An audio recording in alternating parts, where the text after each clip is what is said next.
It's July 2nd. It's a Tuesday. There's a lot happening this week. Actually, everybody's on vacation this week. Nothing's happening this week. I think something is happening this week. It's the birth of our country. That's not until Friday, because everybody's definitely taking Friday off. That's Thursday. Well, I mean, but okay, Thursday and Friday, because Thursday's going to be the holiday, and then no one is going to show up to work Friday. You gotta love your country. You can't go to work if you're loving your country. It's not like this country was built on work. Speaking of this country and the glory that it is, let's talk about everybody's favorite American. Oh, it's got to be Ajit Pai. The House has voted to block Ajit Pai's plan to kill a San Francisco broadband law. So I looked at this, and it's like, what on earth could the possible excuse be? And it seems to come down to if you own an apartment building in San Francisco, Ajit Pai thinks you should be entitled to get cash kickbacks from a provider that's providing service to your building. And a provider providing service to your building is going to be less likely to give you a cash kickback if you have more than one provider that provides service for your building. Nah, see, I think Ajit Pai is not doing this for the building owners. He's doing it for the ISPs. Yes. Because the reason the ISP would give you a cash kickback is because they make a lot more than that by forcing the people in your building to use their service. Whether they want to or not, whether the service is any good or not, because what are you going to do? Switch providers? That's not possible if there's only one provider. That's also not very capitalistic, is it? But the rule here is if you own the wiring in the building, I guess in some situations you can own a building but not the wiring somehow, because there are exceptions to this. But if you own the wiring, you must let competitive ISPs also offer their services through your wiring. That's the rule here. So neat. Seems, it's a weird one because it is your wiring, but at the same time, it's those people's homes. So you're stepping on their rights by exercising your rights? Seems like a dumpster fire either way. It's a moral quandary, but I kind of like that they're erring on the side of giving the tenants choice. Yeah. A lot of places will bake this into your rent. Yeah. Then they're taking a cut. The ISP's taking a cut. Ajit Pai's taking a cut. The places that I've seen bake into the rent have been more about, like they have one global internet service for the entire building, and then everybody shares that one connection. And this, I think, was more about one provider providing, like allowing people to subscribe on their own thing, because I can't imagine that it's not more profitable for the ISP to have everybody subscribe individually versus a building. Because a building, I mean, even for like 10 gigabit service, they'd probably only pay $5,000 or $10,000 a month, and amortized across 50 tenants, that's really not a lot of money. Well, we'll see if other places pick that up. And speaking of the FCC, they've been busy. They've been busy boys. Because they are now also making a decision about Verizon locking some handsets. Oh, look at that. The FCC says it's cool if Verizon starts locking handsets again. Update of Verizon statement. So Verizon has historically behaved anti-competitively. And it's like, hey, if somebody pays for their handset, you need to unlock them. And they're like, well, we're trying to prevent fraud from somebody signing up in somebody else's name because their security is super poor. And we'll just let somebody walk out of a store with 10 iPhones. And so that's somehow the consumer's fault, and it results in needing to lock their phones to one carrier and making sure that you can't take your phone and use it with a different carrier. And the FCC is like, oh, yeah, cool. Except we still have that SIM swapping problem. Yeah, a little bit. So not taking that as seriously. So this is supposed to be for 60 days, assuming that they will catch the fraud within 60 days. After that time, it's supposed to auto-unlock. It doesn't. You don't need to call them. You don't need to bother them. They're going to do it automatically. Spoiler alert, it didn't. For whatever reason, I think Verizon is one of the only companies that has to deal with this because of some merger promises. Yeah.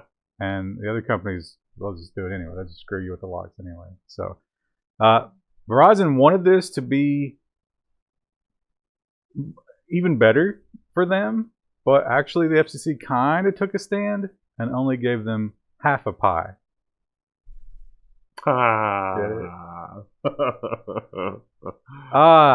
We often talk about the FCC, the revolving door of government. It's been well documented. We won't rehash it here, but pretty much everybody that works in the FCC has at some point worked in the industry, and they will often go back there after some time in the FCC. And, we like to joke that they're criminals. But is there any proof of that? Well, not always.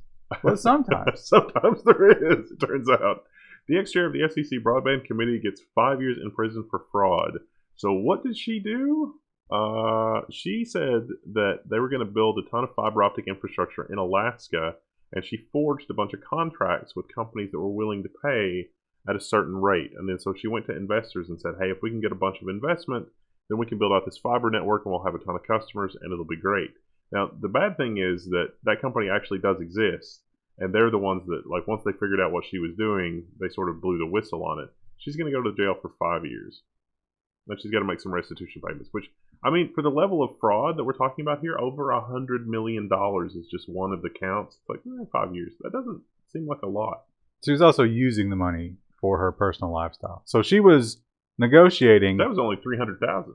Getting a bad contract, changing it, printing a new copy, taking that to the investors, taking that money, and living off of it. Obviously. So, yeah, she had to know where that was going.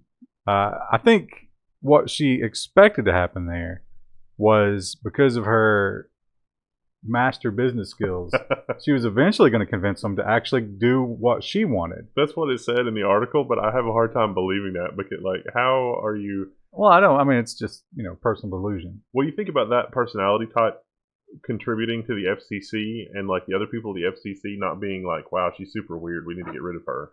Oh, it makes perfect sense, because it does if your universe is very horrible. Someone realized during their time at the FCC, it's like, oh, you just lie a little bit and you get away with it. And it works out in the end because nobody calls you on it. And then they go into private business. It's like, oh, that doesn't happen here. That's a special world. The real world doesn't work like that. Oh, they're retconning what actually happened. No.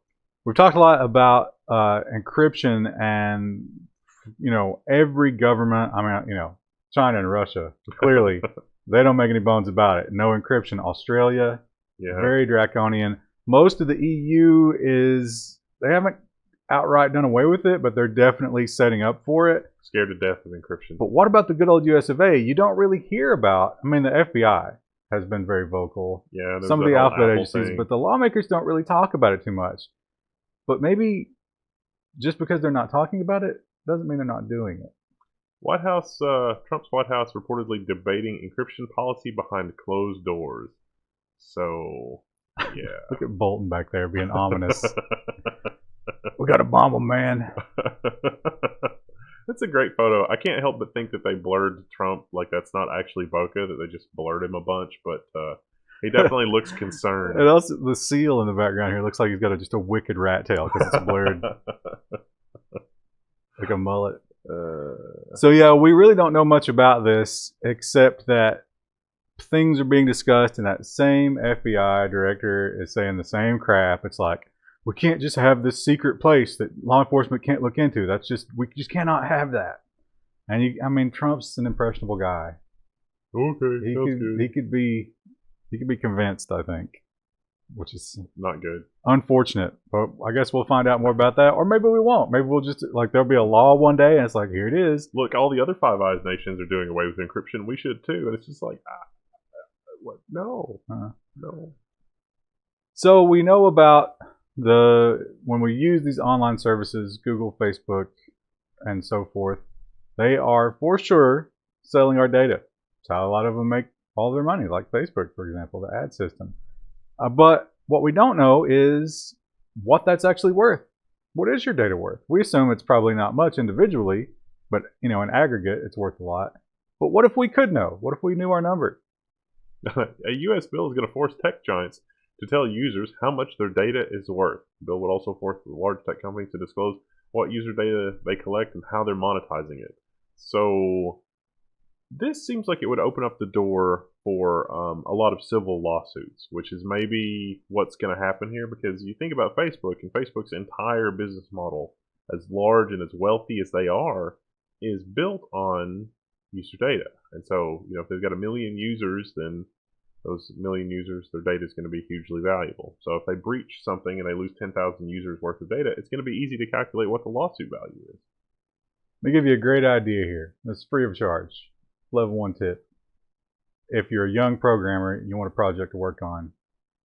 When this happens, there will be a series of APIs for all the big. Google will have one, Facebook will have one, blah, blah, blah. Build an app that aggregates all of those per user and let that user put that score out there on all of the social media services to brag about how valuable, because it's going to come to that. People are going to be like, look how much more valuable my data is than yours. I'm such an influencer that my data is worth thousands of dollars. Look at this. That would be crazy if everybody's data is only worth, because the more places your data is, the less it's worth. So it's like the girls who maintain their virginity into their 30s and then auction it off. It's like, I've only ever used Twitter. Only Twitter. Look at my data value. Robocallers, we hear about robocallers week after week because they are a plague upon us. And week after week, we hear more about the solution, and yet no solution is forthcoming. The U.S. government announces a nationwide crackdown on robocallers. The other day, I got a call from one of my other phone numbers. I was like, that's weird. I'm calling myself. And I looked over, and it's like, my phone's laying on the desk. I'm pretty sure this is a spammer. You never know. You better answer it. It might be the IRS. I'm calling you from the future. Don't go to lunch with. Now, here's the thing that kills me about this story.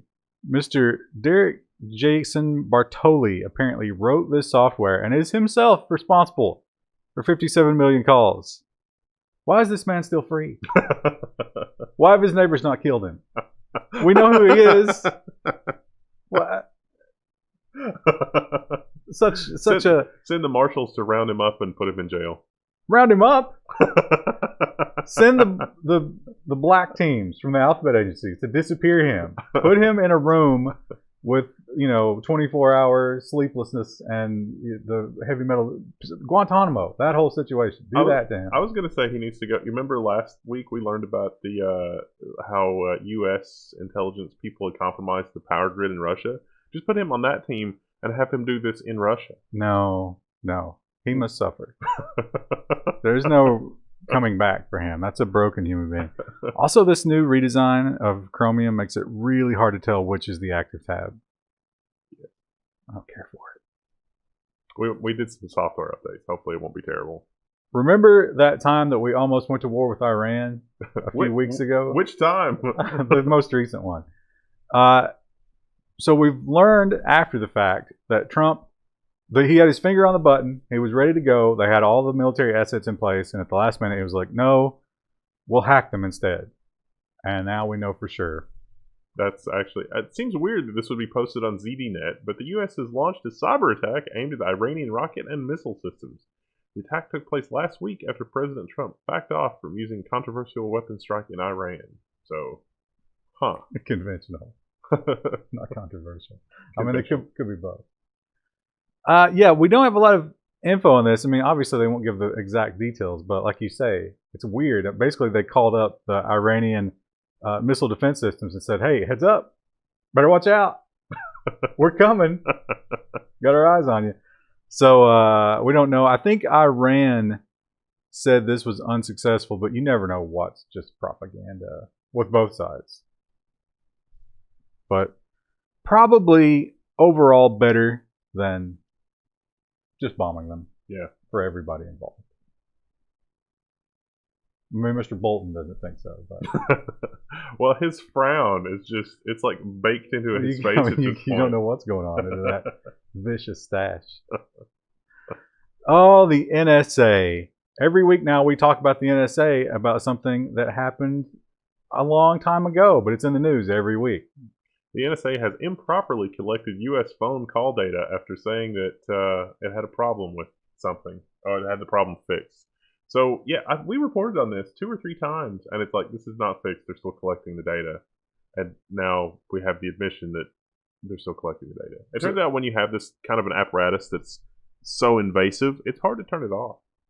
And they were only supposed to get the foreign communication. It wasn't just foreign communication. Well, we need everything to know what's foreign. And they got everything. How would you know? Somebody found out they got everything. And so now, once again, what's the answer? Just delete it. I mean, all that money we spent, all the the back and forth with people complaining about it and the legal battles. Let's just delete it. We don't need it anyway. We're gonna delete this copy of it. Ta-da! It's like, what about that over there? Shh. Yeah, that's how it goes. We're going to delete this copy of it. By the way, we need another data center. What for? Don't worry. Can't you use the space that you just freed up from deleting that? It's like, no, you don't understand. We sent those to a shredder. It doesn't work like that. Oh, remember Huawei? Huawei it was an 8 count. They were on the ground, bleeding from the eyes. The ref had just counted 8. But what happens? A second wind. President Trump has lifted the U.S. ban on Huawei at the G20 summit. I mean, this does seem like, you know the old, like, pro wrestling thing where, like, the guy comes out with a chair? Yeah. When Hulk Hogan would get up and he'd be, like, shaking his fist and he, like, got the power back. This is exactly like that. So is President Trump expecting somebody to walk out with, like, the giant belt and be like, here, nobody ever predicted this. Good job, you win. Well, it's maybe not a complete comeback. So he gave the qualifier that it has to be like non-security related stuff. So you assume that they can now use Android again, because I don't think that would be, and they can probably use Windows again, which will be big for them. But I don't think 5G is going to be part of this. Yeah, we're not going to buy 5G equipment. And like the undersea cables and all that stuff, I'm sure that's still a bone of contention. So we'll have to see exactly what this means. I mean, this is just, as usual, this is a headline that's just yanked from one statement that Trump made. Yeah. And we don't know exactly what that means. But this was part of an agreement with China. Apparently, there's been some sort of, at least temporary truce with the trade deal. Does that mean the tariffs are also not coming? Didn't those already start? Yeah. I mean, you'd have to officially turn those off, I guess. I don't know. What if you're the guy who's like in charge of doing all the paperwork related to tariffs? You have to be furious. Just like, just throw all the paperwork in the air. We know what that's like in a digital format, where it's like, hey, make all these changes, and then a day later, it's like, we don't want any of those changes anymore, and it's infuriating just with digital stuff. But we have to do all the paperwork and get everything signed and everything. I'm sure it's way worse. Also, in the China debate, we talked about for a while there, for like 2 days, Huawei was out of the IEEE. Yeah. Or not just Huawei, but all the Chinese companies. And it's like, wow. And China is not being allowed to participate in a variety of things because it's like, no, we don't trust you. You're working for the government. Now you can add one more to the list. The FBI has urged universities to monitor some Chinese students and scholars in the U.S. And so this is not, they haven't cited a specific security threat, and some of the universities have said, we'll take it under advisement. We haven't done anything specific. But there are some lists, apparently, of Chinese nationals, and it's like, hey, we need to watch these people to make sure that they're not doing anything bad. And you got to wonder, what does that mean in terms of watch them? I mean, a university should not have surveillance on its students, right? One would think. I mean, so do you assign someone to follow them around? I mean, do you maybe monitor their ID card comings and goings? You send them a letter that's like, hey, the FBI asked us to keep an eye on you. Can you let us know if anything weird is happening? Yeah. If you're working for Huawei, please check yes in the box below. We talk a lot about surveillance, obviously, even with that kind of thing. But when it comes to government surveillance, you have things like the NSA, where they're just collecting everything. And that's the new way of doing it. You just collect everything, you store it, you search it later. And more local police are going that way, as we see with this story. The single wiretap, police collected 9.2 million text messages. Yes, a single wiretap. This speaks more about our infrastructure and centralization. You think about the internet, and you think about the old stories of the internet where everything is decentralized. No, this is evidence of all of the networks being super interconnected. So it's like, we need to survey this guy. We don't know exactly where he's going to be. And it's like, great, you can have the whole network. It was also, so this was drug war stuff, and this is the new record. The old record was another drug war thing. And I think this one was 150 some people. Yeah. So you can imagine if it's 150 drug dealers They are getting a lot of text messages. But not 9 million. Well, it depends on how long you're going. I mean, how many customers do you have as a... It's not 9 million. Because if you're selling crack or meth or something, people are hitting you all day long. Hey, man. Hey, man, can I get some? Can I get some? The collected works of Shakespeare is only 1.3 megabytes. Yeah, well, I'm saying drug dealers are popular people. So I imagine there are a lot of texts, but 9 million seems like a lot. It seems like more than a dealer would be getting. Yeah. So, or even 150 dealers. Definitely some people caught up in that who should not be. So you think about, hey, did you maybe know somebody in college that might be dealing a little weed here and there? Or, one of your family members might be on meth, might not be dealing, might just be using. And you text them and you get caught up in this web. Congratulations, you're in a database. And you're in a database related to drugs. That's going to be bad for your social score. Yeah. Oh, wait, I thought that was China only. Oh, facial recognition. Facial recognition is hotly contested because it's invasive, it's often wrong, and it's not something that you can opt out of. Just by the act of existing and going about your daily life, you get caught up in it. And some cities are fighting back. A second U.S. city has banned facial recognition. This is Somerville, which is next to Cambridge, Massachusetts, has joined San Francisco in banning the use of facial recognition. The specific things that they ban are a little different than San Francisco, and it wasn't super clear if they were inspired by what was happening in San Francisco, or if they were just like, no, we need to get in front of this. Well, this one was a little bit more comprehensive than San Francisco. So this, you can obviously have cameras, but if you are a public space, you cannot tie any sort of facial recognition to those cameras. Now, I wonder, does that matter in terms of, okay, let's say the cops have facial recognition, right? And you rob a dollar store. Dollar store cannot use facial recognition. But when they turn the video over to the cops, could the cops then use facial recognition on that? I think so. I think there are some loopholes in there. I guess that is good in that it prevents the collection of more and more faces to train it and to add to the database. But I don't think it completely stops the scourge of facial recognition. We're not even at the point where facial recognition is all that accurate. Doesn't matter. I'll never forget the story where they were like, well, the guy that robbed me looked kind of like Woody Harrelson, and they just put Woody Harrelson's picture in the thing, and it's like, here's a match. If Woody Harrelson has to go to prison for our security, that's a sacrifice I'm willing to make. We talked about the tariffs earlier, and you surmise, will they go away? Is there a deal? We don't know. But if there isn't, a lot of things, people don't realize how much comes from China. How much of your life is going to be impacted by this? Did you think about your beloved pleb consoles? Microsoft, Nintendo, and Sony have asked Trump to skip tariffs on gaming consoles. Companies say that tariffs on consoles will undermine efforts to protect U.S. intellectual property and preserve U.S. high-tech leadership. So basically, the situation here is that everything is made in China, and this is really a problem for game consoles, which already have kind of razor-thin margins. It's kind of the Razer thing, where you try to not make any money on the console and then make all your money on games. Or software as a service, as we're heading to. Subscriptions.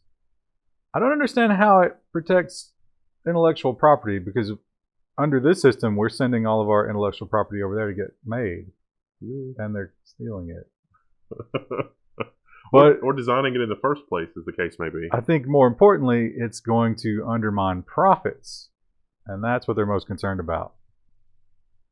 So, unfortunate if it happens.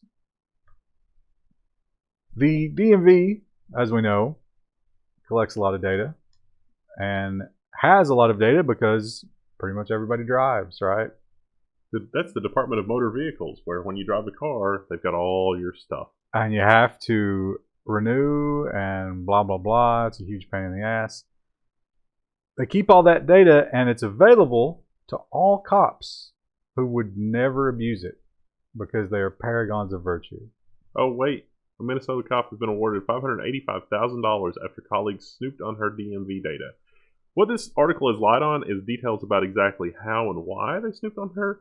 data, but it does say that at least two of the officers involved were rejected. Like their romantic advances toward her were rejected, and then all of a sudden they're looking her up late at night, and she's not suspected of any crime or anything like that, and she is herself a cop, is or was, and so under the law in Minnesota, you can request how many times your DMV profile has been accessed, and when they gave her the report, it was like, thousands of times. Yeah. They pointed out that in defense of themselves, these cops that were, I don't know if they were fired or just suspended or whatever, they were punished for this. They were like, I don't understand what everybody's so up in arms about. We do this all the time. I don't know anybody who doesn't run all of his girlfriends and neighbors and everything through this database. This is just what we do. Remind me again why we built this database. Do you remember the story about there was a cop who used it to target Spanish-speaking young women? Yeah. And then he would go in uniform and like date them almost forcibly. It was a really disgusting scenario with this kind of thing. So I don't know what you do about it, because I bet that guy was like, I figured this out. This is amazing. He's like, no, why? No. Cops do need to be able to access this when they go about their business. But I guess a system like, was it Minnesota, where everything is logged and it's open, the records are open, is a good system. But if she wasn't a cop, she wouldn't have known that. Yeah. So I don't know. Now we talk about facial recognition and surveillance, and they have all these ways to figure out who we are. It's very Orwellian. Add one more to the list. The Pentagon has a laser that can identify people from a distance by their heartbeat. The Jetson prototype can pick up on a unique cardiac signature from 200 meters away, even through clothes. This is going to be bad for spies. Now this is, I'm curious, they did not cover if this only works for resting heart rate. Because it's not measuring your heart rate, it's measuring the surface of your skin, your body, and the way that's moving based on your heart rate. But if your heart rate is elevated, I wonder.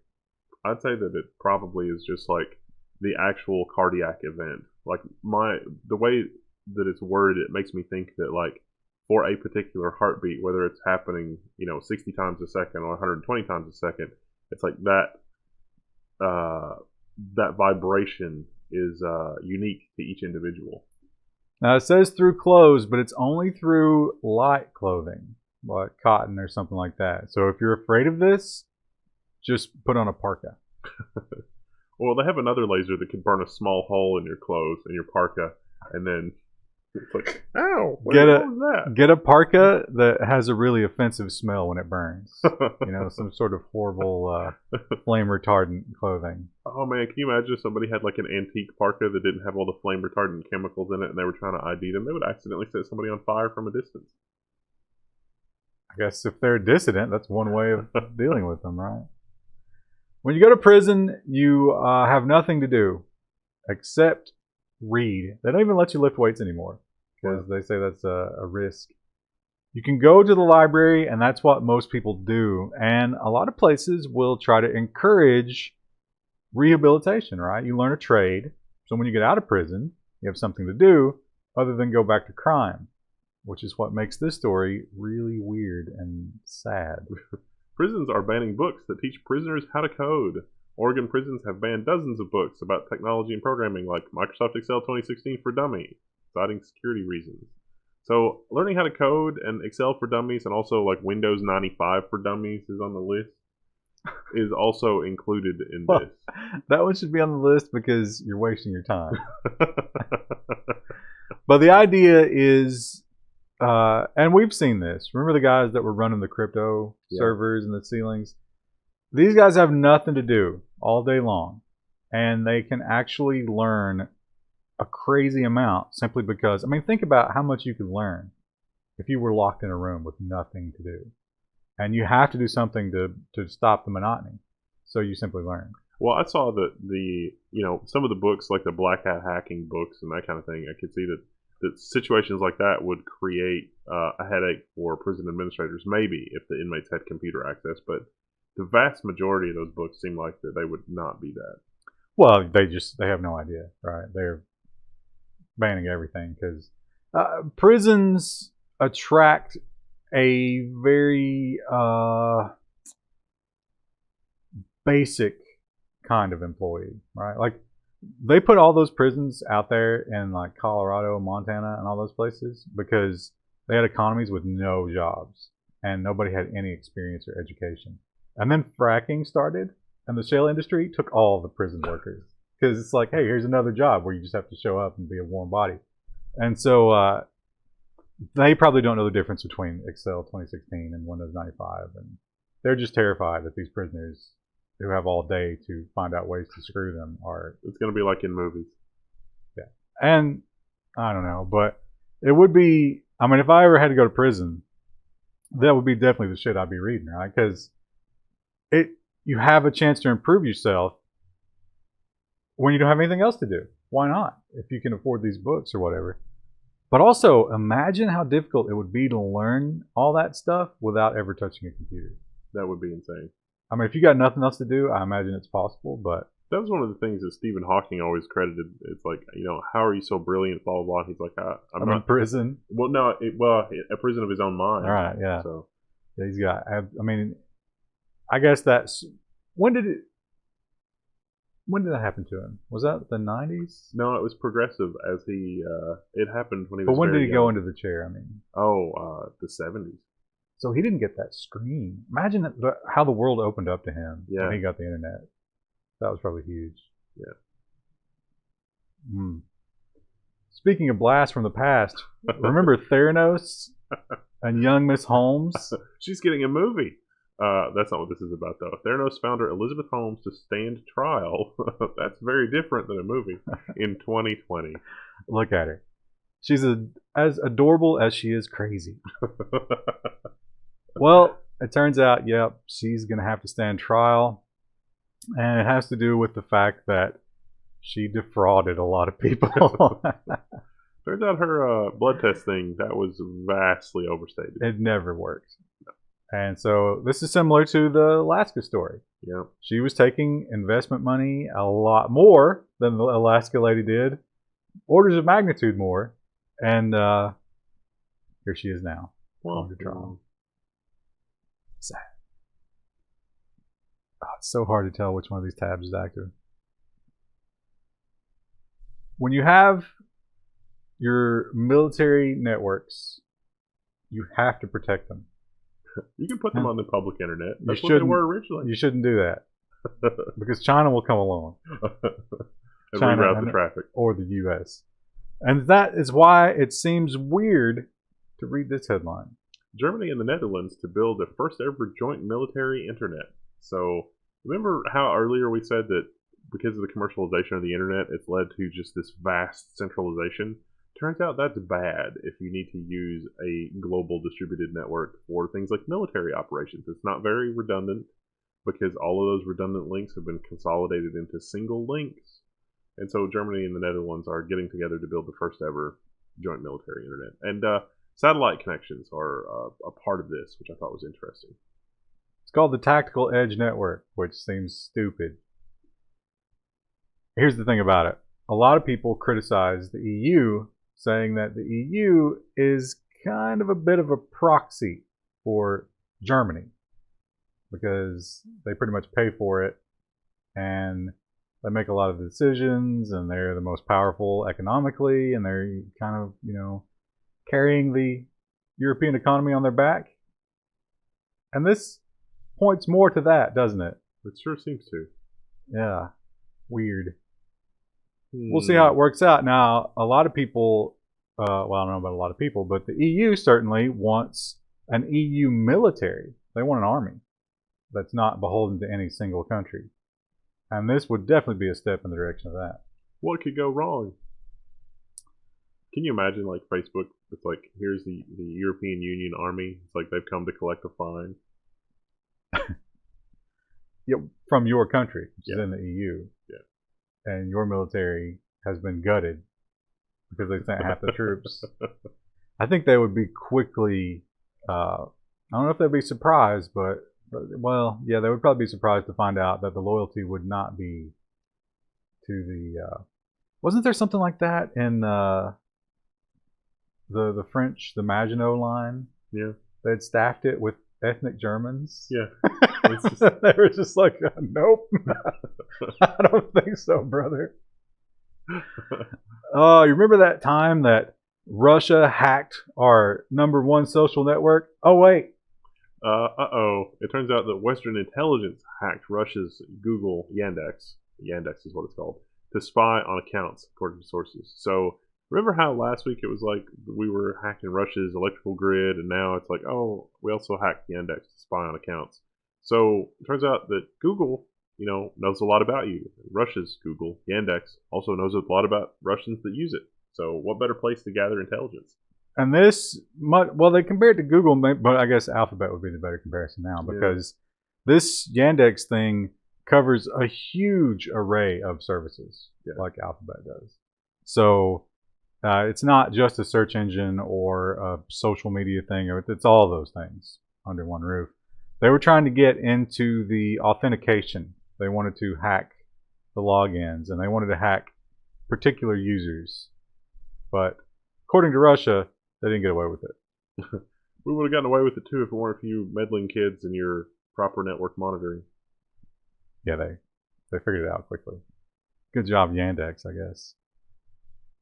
In Iran, they have government subsidized power. Very cheap electricity, which the Iranian government is paying for. Makes a lot of sense because they've got all that delicious oil, right? They can make electricity. But when you find out about almost free electricity, what do you immediately think of doing? Mining Bitcoin? Uh-oh. Iran has seized 1,000 Bitcoin mining machines that were using subsidized power. Now, 1,000 Bitcoin mining machines, are we talking about like ASICs, or are we talking about like a machine is a 42U rack full of graphics cards? Because one of those is much more impressive than the other. It was Raspberry Pis. Bitcoin is banned in Iran, so that is their reasoning for seizing those. I mean, not only are you gaming the free electricity system, but you're dealing in something that's not legal. So we're going to seize these from you, but we need to keep them operational. Can you help us keep these operational, and we won't just kill you? Change the address to this. That'll be okay. These people had just found an abandoned warehouse, and because I guess the entire infrastructure is on that free electricity, you don't have to have an account with some energy provider, so they just set up shop in an abandoned warehouse. Smart till you got caught. India, we've talked a lot about India and their very contentious relationship with WhatsApp, because WhatsApp is huge in India. Nearly everybody uses it, and seems like they just kind of believe whatever comes across it, right? Like if it says go kill somebody, they form a posse, right? So it's a bit of a problem, and they have an interesting idea that I don't think is going to work out for them on how to deal with that. India reportedly wants to build its own WhatsApp for government communications. So they legit, it's like, we're going to build this application and everybody's going to use it. Guaranteed that once it's built, they're going to be like, WhatsApp's illegal. Oh, yeah. But also it's going to be like that biometric database that they built. It's going to get hacked to shit moments after it goes into... Is this picture of him like trying to say something so his lips can't be read? But that guy's looking away from him. I don't know. I think it's probably just random press photography. Is he just yawning, or I can't figure out what's going on in that picture. Literally the only picture they had in the TechCrunch database. I'm sure there's lots of pictures they have. He's a world leader. We've all heard about Boeing in recent news. The news has been poor. They, of course, had the planes that fell out of the sky. Turns out that they had a security measure that they didn't install by default and tried to DLC you on. The pilots weren't trained correctly. Just this past week, there was a new flaw: nosediving. Which, if you're in the plane world, it's kind of bad. Nosediving's bad. This isn't Boeing to Indwell, planemaker to scrap some physical cert tests and use computer simulations instead. Actually probe expensive gear in real life? Aha, it's too expensive. We're Boeing, we're digital. So this article sort of makes fun of Boeing for doing that, but actually they uncovered in the simulations, they uncovered some more problems and maybe an explanation for why the plane does the nosedive thing. Oh, I don't disagree with simulations. Just not in place of. You must do both. Yes. And so they're talking about things like wind tunnel testing for wings. Just simulate it, bro. What could go wrong? Because there could be manufacturing defects Yeah. between the model and the reality. Remember what happened with the Russian space shuttle and they didn't get a high enough grade of aluminum and it was very bad? And somebody drilled a hole in it. Is that what happened? I don't know. That's what happened in the most recent one. Remember the hole? Oh, yeah. So if you were to wind tunnel test that capsule, you'd be like, oh, something ain't right here. But if you're just using the model, everything went according to plan. So that seems like a terrible idea. But it might be. You think that has anything to do with Boeing just like trying to claw back money because they're being put out of business? So. No, well, probably not clawback money, but it's probably eating itself, like the bureaucracy, because you don't know which parts are wasting money and which parts are actually effective. So you just they had those pictures this week of the Boeing parking lots. They're full of 737s because the hangars are all full. They don't have anywhere to put them, so they're just in the parking lots. Park under the wing, it's fine. It's like, that doesn't seem good. Well, now we move on to the robot section, which we actually started with that one, and I didn't mention it. That was AI that was going to do that. AI simulations for the wind to kill people in air. But this one has to do with AI simulation as well, simulating a bit more than wind tunnel testing. Yeah, I think this was one of the more fascinating articles this week. It's like, this AI can simulate the universe in 30 milliseconds. And that's not the scary part. We don't know how it's able to simulate the universe in 30 milliseconds. So it's there must be some math or something here because existing in-body universe simulation software, I mean, it takes weeks or months to run. And so they use those runs as training data for this AI. And so what would take forever to run on those like traditional simulation software that uses actual physics equations, it's somehow able to run in like 30 milliseconds. They do mention it's not as good, it's not as accurate, but it's like in the 90 percentile accurate. They also didn't train it for things like dark matter, but they changed some of the input parameters, and whatever this neural net has been trained on, or like the resultant trained network, still got the calculations accurately. So whatever kind of math the neural net is doing is very good. This is going to be huge for space sim gaming. Yeah, 30 mil. I mean, I bet that it'd be funny if Star Citizen like gets on this. It's like, oh man, we're our company is collapsing because we're spending hundreds of millions of dollars on our space simulation backend. We need this in order to, and then you could run the entire Star Citizen thing on a Raspberry Pi. That could play out like you said if Star Citizen weren't vaporware to begin with.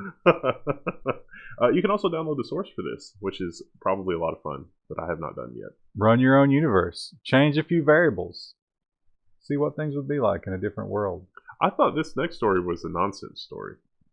I couldn't make heads or tails of it. It is a nonsense story, but the reason I put it in the robot section, well, you can see from the headline. Fraser Anning has written to the Queen asking her not to rescind honor from robot sex expert. This is in the SBS News in Australia. Now, I don't know which one of these guys is which. Left is Fraser Anning, and right is the guy we're talking about. So here he is. This is the guy. Now, I don't know what any of this garbage means, but the funny part is, I learned Australia has a queen. He is part of the Love and Sex with Robots conference. Okay. Let's just take a moment to realize that Australia has a Love and Sex with Robots conference. And one of the guys heavily involved in it is advising the government.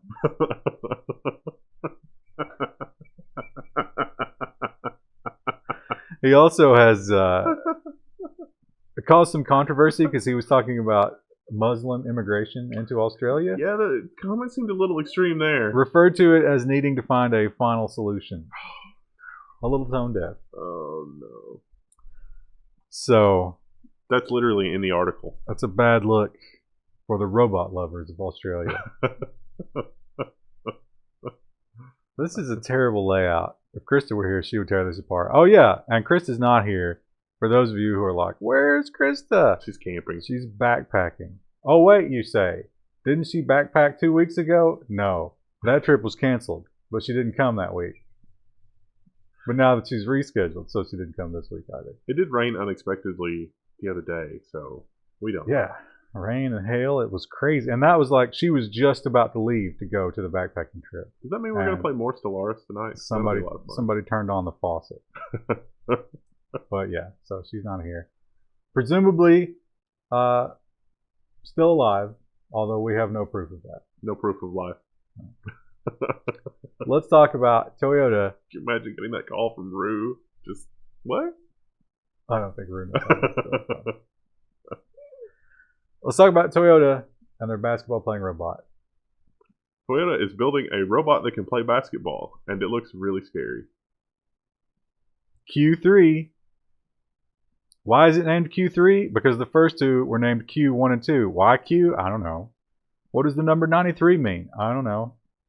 But here he is shooting free throws. He can shoot from half court. Here's a nice time-lapse shot, except not really because the human movements aren't time-lapsed. Whatever, it looks cool, right? He has a record of 2,020 consecutive free throws. That seems a little excessive. That's a lot. A lot of free throws. Now, he cannot move while he shoots. He must be stationary. But they are working on that. They're working on him moving as he shoots. I think this is the technology that Boston Dynamics needs. We need one of those dogs with the Toyota torso. Like the dog, if we're building Centaurs, that would be amazing. Toyota should merge with Boston Dynamics. I would watch them play basketball. That'd be a lot of fun. Although I don't think they could play on traditional courts because that would be very damaging to the wood. Concrete would be a lot. Well, actually, that might be really cool. Like just the way that they crunch into the wood, creating hazards. You have to replace it every week. Yeah, I think if we have robot dog basketball, hazards and difficulties should be built into the court. Right, like you'd have to scramble over things. And I'm imagining the old school James Cameron Terminators on like the Harlem Globetrotters with like one of the people is like the Terminator. And like the Globetrotters, they should play against a human team every week and just destroy them, just dominate them. Meatbag. The Washington Generals, they lose 2 or 3 guys a week to the robots. Make it death row prisoners that have to play against you're playing for your freedom, but then everybody knows they can't win. Well, things are taking a turn for the darkness on the Level 1 news, and that means it's our time to go. We'll see you tomorrow, where we'll talk about business, and I think we'll do security with that. So things are going to get even darker, in other words. It's July 3rd, 2019. The news is going to be weird this week because tomorrow is the July 4th holiday and everybody's going to be checked out on Friday. I mean, and then next week's news is going to be super weird because there's a lot happening on Sunday. Anyway. Gotta celebrate the birth of our nation. Oh. Didn't have my microphone. It's a good thing we figured that out without having to restart. It's fine. Because that happens more often than not because I have to move it to fix the stories. Anyway, you don't care about any of that, and I don't blame you for it. But what you should care deeply about is the right to repair. The right to repair has enemies, bitter enemies. We can count among those high profiles such as Apple, John Deere, most of the car companies, Tesla. Tesla's a big one. People don't think about Tesla. Another one you might not think about? Microsoft? What? Microsoft has told the FTC that repair poses a cyber risk. Unfortunately, the article author here says it doesn't. I agree. The author here knows that some people aren't going to bother reading their article, so they're just like, is it a risk? The answer is no. The answer to any headline question is always no. So this is all about the TPM, and Microsoft is making a weird argument that somehow allowing you to repair that is going to invalidate it or let you tap into its secrets and destroy the industry. I'm not sure exactly what that means, but it's not genuine. There's no reason, like, so on the Surface Pro 3, for example, the SSD is modular, and they could have put in a door behind the kickstand, but they didn't. And you could totally change the SSD behind the kickstand. The reason they didn't do that is because they could get a higher profit margin by not allowing you to change the SSD later. How dare you insinuate that? They also point out that the technology behind that, the cryptographic keys and everything, is not unique to Microsoft. Other companies also have access to that. So it's not exactly a trade secret. It's just another bad argument for anti-repair. You should not be able to repair things that you own. What are you, pleb? This is the company that, when it found out that people had gotten into the Xbox 360, began to just cover everything in epoxy. For your own safety, of course. So there's rumors going around that can't be validated that AMD might have something very impressive coming up on the precipice. We wouldn't know. So what evidence do we have of this? You know, AMD themselves, they can't say. No one can say exactly what it is, but perhaps a clue. According to TechSpot, Intel is going to cut their desktop CPU prices by 10 to 15% as Ryzen 3000 draws near. They went so far as to leak an internal memo that was like, wow, AMD actually seems to have a competitive product, but rest assured, we're still going to win on single thread and multi-thread performance, according to that memo from Intel. But Intel won't confirm this. So like a lot of press have reached out to Intel to be like, hey, what's going on with this? And the only response that I've heard of from other, because I asked some people that know, because we don't know, and one guy was like, all I heard was screeching on the other end of the phone, and then a click. They're gonna do it. They don't have a choice, which, as everybody knows, is good for the consumer. Those shareholder calls are going to be real great, because the shareholder calls up till now have been, everything is fine, nothing is on fire, this is all according to plan. I don't think the last few have been that great. There was a point this week where all the voices of the hipsters cried out at once and were silenced because one of their heroes, the god of the design that they all follow, has departed. Johnny Ive. You can only be talking about Johnny Ive. Even Bloomberg is talking about this. Apple design chief Johnny Ive is leaving to form an independent company. So Love From, which I read as Love Form the first 50 or 60 times I saw it. Stupid name.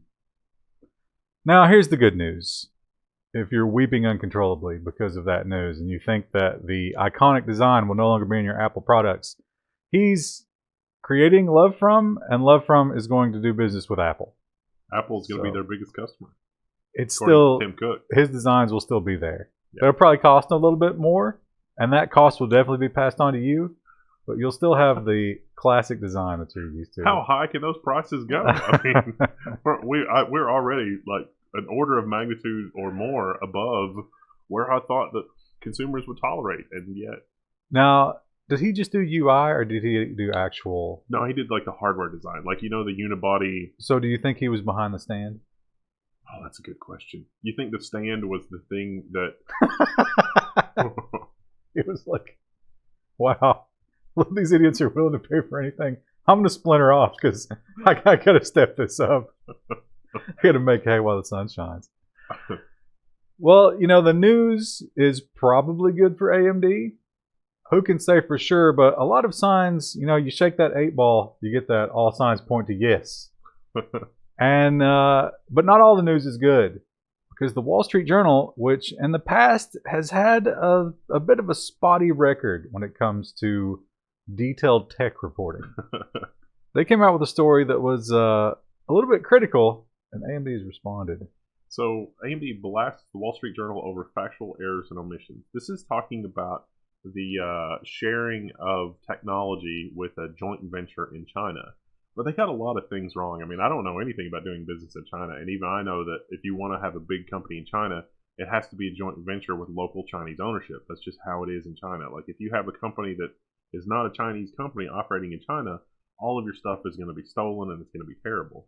But the Wall Street Journal did this article. It was almost like a hit piece that was like, "Oh my gosh, AMD's giving away their revolutionary Zen design to China and blah blah blah." But that wasn't it at all. TSMC manufactures it. Even TSMC doesn't have all the intellectual property secrets.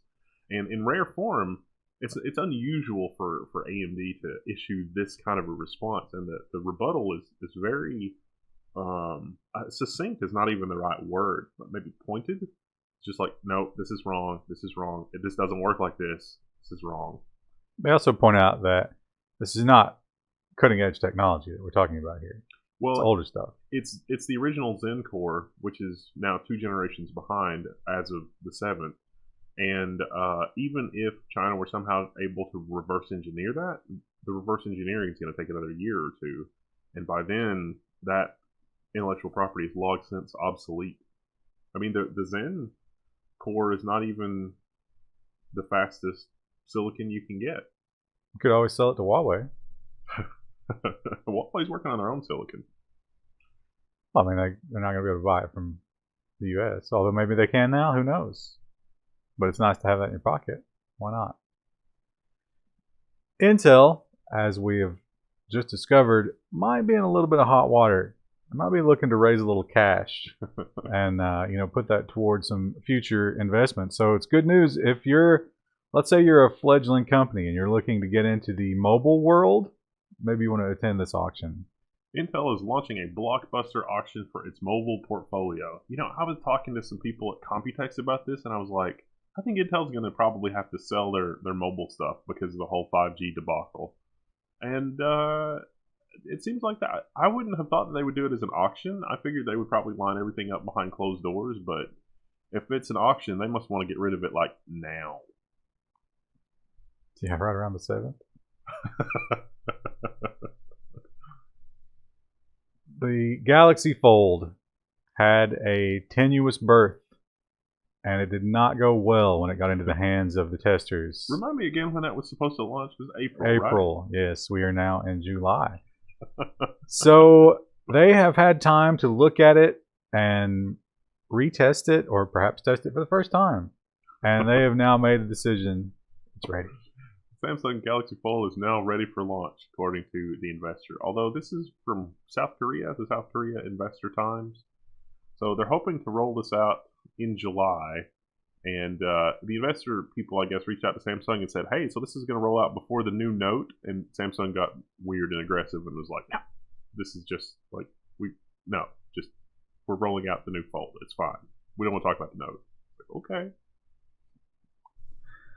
Be interesting to see. I mean, those seem like some serious issues to fix in that short amount of time. Maybe they did it. Maybe they didn't. Maybe they just put glue in there so that dirt wouldn't get in the screen. Seems like that would mess with the folding a little bit. Maybe reduce the number of folds. July is an exciting time, not only because of the birth of our country and cookouts and vacations, but because generally you have the Steam Summer Sale during this month, and everybody looks forward to it. Remember when the Steam Summer Sale was really amazing and they lowered the prices a lot? Well, these days they don't lower the prices quite as much. Maybe it just seems like that. I don't know. But they do some gimmicky bullshit stuff with collecting cards and games and whatever. And I usually, I'll click on it and it's so convoluted. I'm just like, I don't have time for this. And in fact, this year it is especially convoluted. So indie developers suggest the Steam Summer Sale confusion is hurting their games. And there's an updated in brackets there, which is a quote from Valve. What was happening here was that if you have a bunch of games on your wish list, there was a chance that Valve would give you one of those games on your wish list, or give you points to help you buy it, or whatever. And so people were removing cheap indie games or pre-release indie games from their wish list. And even though it's an indie game that's not necessarily out yet, you could still buy it sometimes because it'll go on sale finally in like pre-release or alpha or whatever. Or just people seeing that the there's a lot of interest in a game will drive its metrics up for search and this kind of thing. So a lot of indie developers have said, oh no, this means that a lot of people think that they were going to get that cheap game or an indie game as part of this Grand Prix thing, but Steam has clarified and said, no, it's according, like, it's on each individual's wish list. So, like, if I put a AAA game at the top of my wish list and I happen to be selected, then that's the one that I'm more likely to get, not the indie game. So there's no point in removing indie games or cheap indie games from your wish list. But it seems like Steam was trying to gamify the whole review wish list thing and just did it very badly. Yeah. Well, I think they wanted you to put more things on your wish list, and yet they didn't think it through, because if it wasn't clear, I would think the same thing. I would think, okay, my odds of getting more than one game are near zero, right? It's rare that you're going to get one. So I'm going to put one game on my wish list. So if I win, they can't give me some garbage game. I want the most expensive game, and that's the only one. That wasn't the only issue. Of course, looking at this graphic here, you could choose whatever team you wanted to be on, right? And they are all animals. It's rabbit, turtle, pig, I don't know what that thing is, and corgi. Now, this being the internet and people being sadly predictable and pathetic, literally everyone chose corgi. So they decide who wins based on the team. So everybody joins the winning team. I mean, who thought this? Did they whiteboard this? I think that Gabe is probably checked out at this point. He's probably just in his money bin, swimming all day. He's just like, whatever, guys. So they've apparently done some stuff to deal with that as well. But yeah, I mean, you can obviously see from the graphic, Team Corgi has a lot more people than any other team. And the way that you win has to do with playing games and assigning those points to your team. So if you have a lot more people, you win.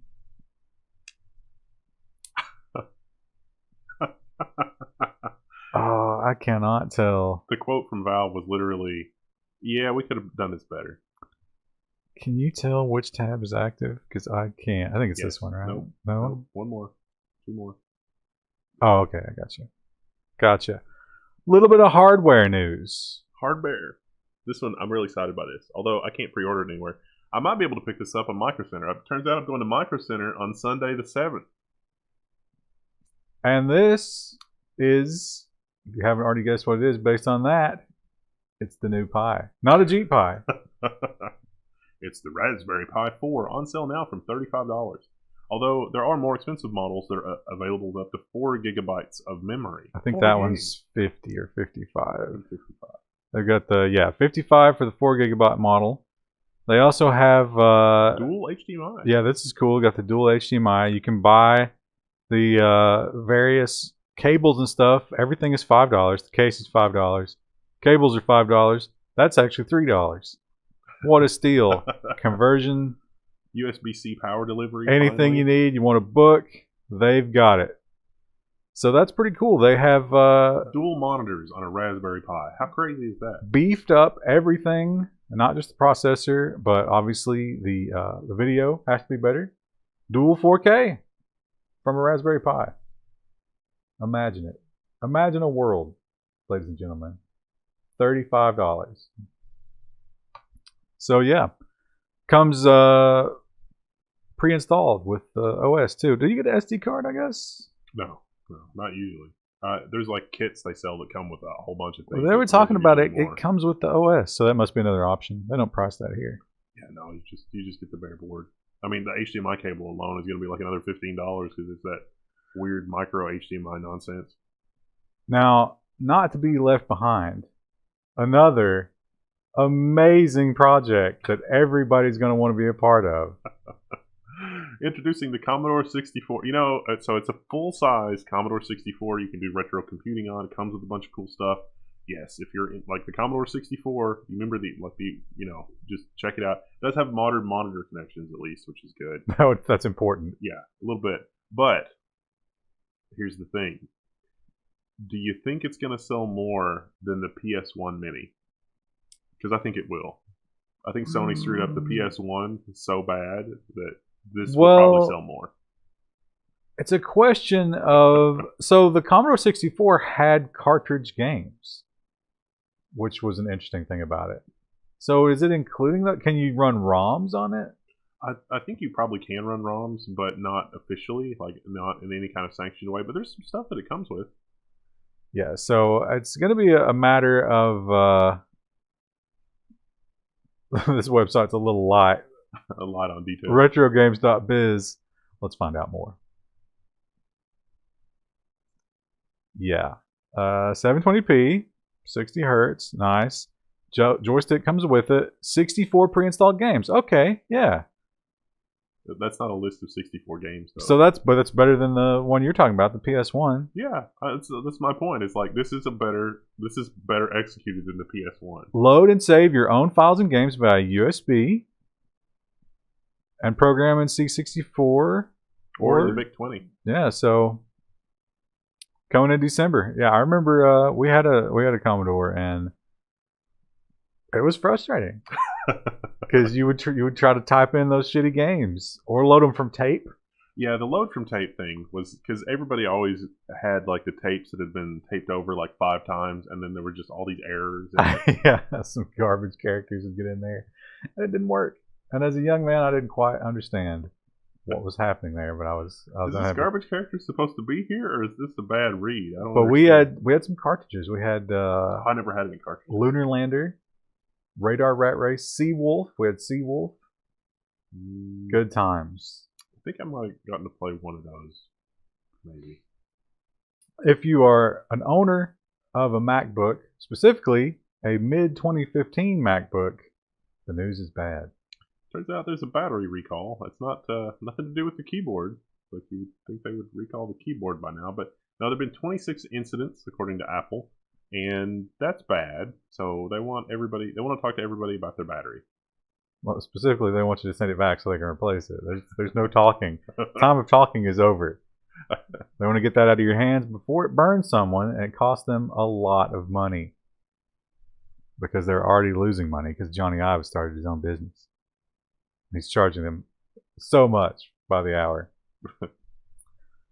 I've got a little bit of Bitcoin, and when it hit 13.8 or whatever, someone messaged me and was like, "Oh my God, have you seen this?" And I was like, I know I should sell this. Every logical synapse in my brain is telling me, sell it, you moron. It's going to go back to 10, or, it's going to fall. You're going to make money if you sell it right now. And I was like, no, I can't do it. I believe. And what happens? During 10 minutes, it plunged $1,800. Could have been $1,800 in my pocket. Silicon Valley is saying, oh my gosh, plunge those Bitcoin's volatility. I'm always paranoid to do that, though, because then it's like, do I owe taxes on that? Because I converted it to cash and then back again. Yeah. It's capital gains on the profit. Yeah. But I bought in at like $2,000. So, yeah, there would be sizable taxes there. And then if you buy back in, you could net lose money this year. Yeah. But, hey, that's just the game. Don't hate the player, hate the game. Is that what you're with Bitcoin? Oh, sure. Grubhub. Ever used it? I've not used it yet. Nobody delivers out to me. No, I have not used Grubhub. Well, Grubhub, if you don't know, they deliver food to you on a kind of like an Uber style situation. And if you're a restaurant, you have to sign up with them and give them a commission, because they're dealing with all the delivery, and that's going to help your business, right? And use their app and that kind of thing. But that's not all they demand from you. Grubhub is buying up thousands of restaurant web addresses. That means mom and pop can't own their slice of the internet. So this sounds a little bit doom and gloom, but they really did their homework for this app. They found some people that run a restaurant that are paying Grubhub over $5,000 a month for leads. It was 8.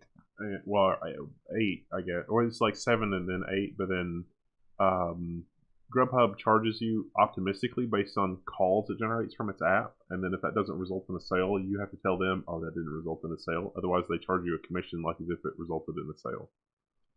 So here's an example. This is a real website for moshers, And this is Grubhub's automatically generated Mosher's website, where they just bought up a domain that seemed like the other one. And then you've got, here's one, Happy Kitchen.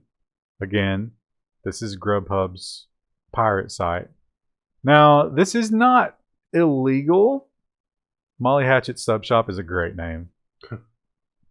What's Molly Hatchet? That's a band. So I don't think it's illegal what they're doing. Certainly immoral. But they claim that they're doing this to help your business.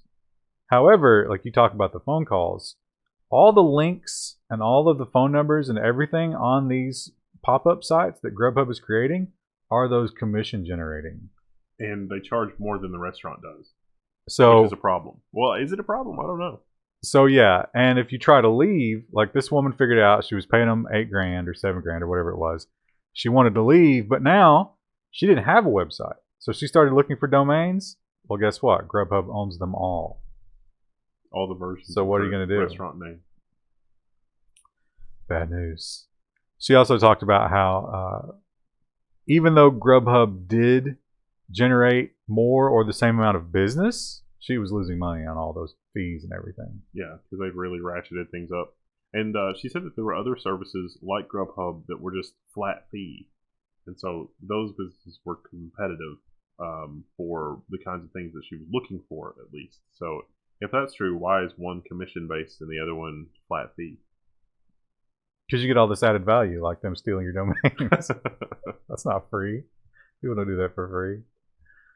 Spotify. So a lot of us have unlimited streaming plans, and you don't really think about it, but every time you click on one of those songs, someone's getting paid. It's a small amount, but it's fractions of a penny. It's happening, and it adds up. And it adds up, and that so much that it turns out to be the lion's share of what it costs to run something like Spotify. And they have these weird rules, like if you're a student, you count as half a person. Family plan counts as 1.5 people, which families are usually at least 2 people, right? Yeah. That's a weird calculation. Anyway, all those different calculations and, laws and stuff, it's hard to calculate. And sometimes they calculate wrong. Spotify wants a refund on overpaid royalties to U.S. songwriters, the report says. It's even a little more subtle than that. The royalty rate was set by some kind of society or something. And according to the article, they set the rate, like that society, but then that was not the final rate. It was appealed. Yeah. And so Spotify paid the higher rate just so that they wouldn't be in anyone's bad graces. And so for 1 year, the guild or whatever said that your overpayment can be credited toward your next year's royalty payments, but Spotify wants to go back 2 or 3 years.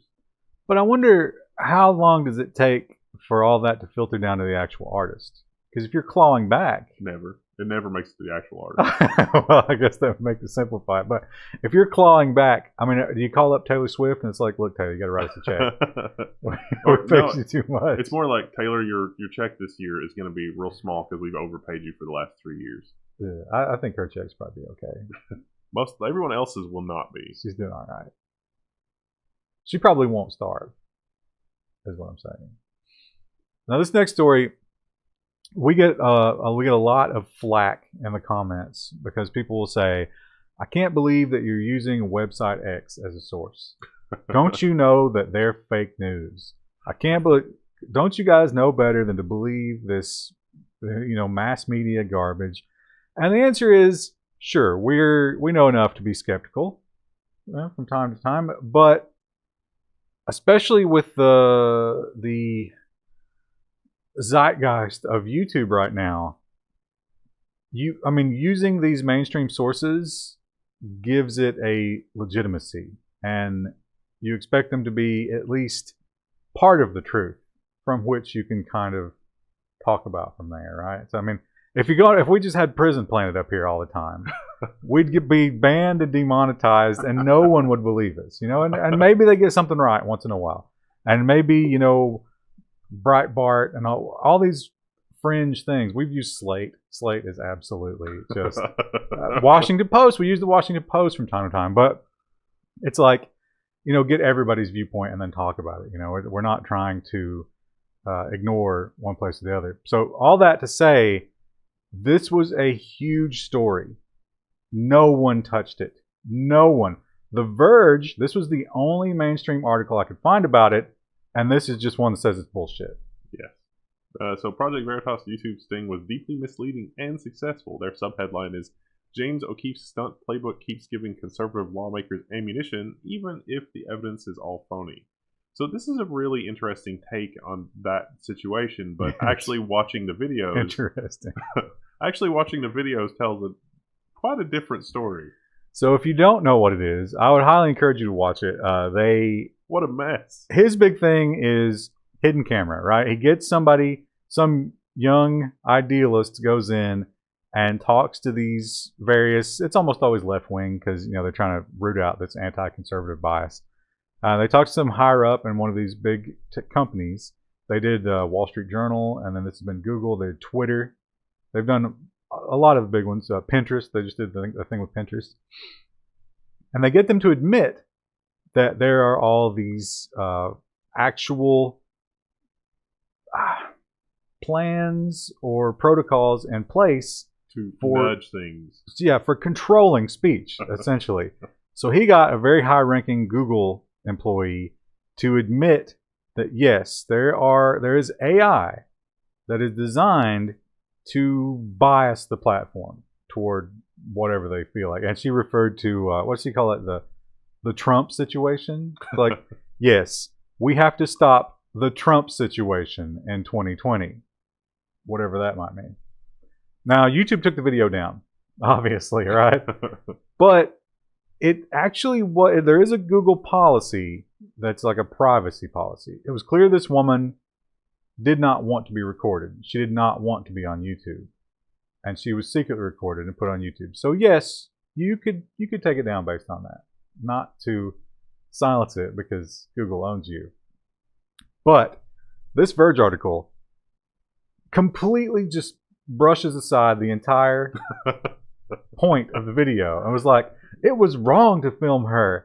And then so what happened here is someone else, I don't know the guy's name, but he usually writes this article, The Interface, Casey Newton. But he let Russell Brandom take over the column this week. And Russell Brandom spends just a few minutes talking about how awful Project Veritas is. But then he goes into all of these other topics, right? Like elsewhere. Yeah, and it's just like a bunch of, it's like, hey, ignore that. Let's talk about all these other things that are coming out of YouTube. Oh, look at all the good stuff. Oh, Instagram. This is all wonderful. But ignores the meat of the story. Yeah. Which is the YouTube AI is actually doing all these things, according to this woman. And there's no coverage of this anywhere else. No one is talking about this. It got taken down from YouTube, and everybody's like, conspiracy theorists, which, okay, but the other great thing about this is the woman on the video had a response to this, and he waited a day later, and then he released the documentation that someone had leaked, which further contradicted what she had to say about that. So yeah. I would highly recommend, you can't watch it on YouTube, but it's still on Vimeo and BitChute and whatever. Project Veritas is the name of the thing. And sure, keep an open mind. Maybe don't believe everything you see, but check it out, because a lot of someones don't want you to see it in a big way. And now let's talk about security. Oh, there's so much security. Let's talk about Mac malware. This new Mac malware abuses a recently disclosed Gatekeeper 0-day vulnerability. This is a thing that has not been fixed in Mac OS. This is the thing that figures out if you should be able to run files that you downloaded or not, but it doesn't check to see if you should be able to run files from a network share. And it turns out the network shares over the internet work just fine. So if somebody puts a binary that's very malicious on an internet accessible file share and then sends you a link to that, your Mac will perfectly happily open that and run it. We talked about this before, but it was just the security researchers. They were like, hey, look what we were able to do. And of course, as soon as they released that, people started doing it. So I think I naively said, I'm pretty sure Apple will get this patched right away. Yeah. Narrator. They didn't. So it is officially happening. Bad people are doing it. So watch out for that. Now, here's a situation where I don't think this one's in the wild yet. So, this is a self-fulfilling prophecy, right? When will we see this one? Microsoft Excel's Power Query feature can be abused for malware distribution. So disabling DDE support in Excel should prevent the attack, Microsoft says. So dynamic data exchange. Basically, Excel Power Query is like a binary add-in for Excel. It goes all the way back to like super old Excel, like Excel 5 or 6. It's default in the new version. And so it's just, but it's an external executable. And so it runs outside of the Excel sandbox. And so it can be co-opted into doing bad things.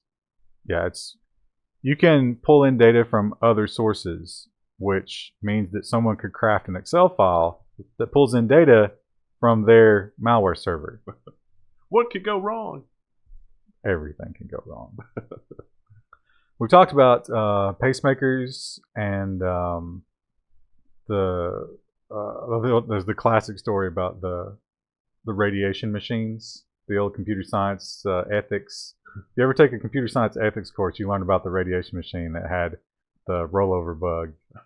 You can accidentally dose people with radiation, and so they were like, "Well, we just won't sell it in America." It literally, it was it was an energy rollover, and you could go from let's try and kill cancer cells to death laser, and that happened. And one guy programmed the whole thing. So there's a rich history of medical malfunctions due to technology.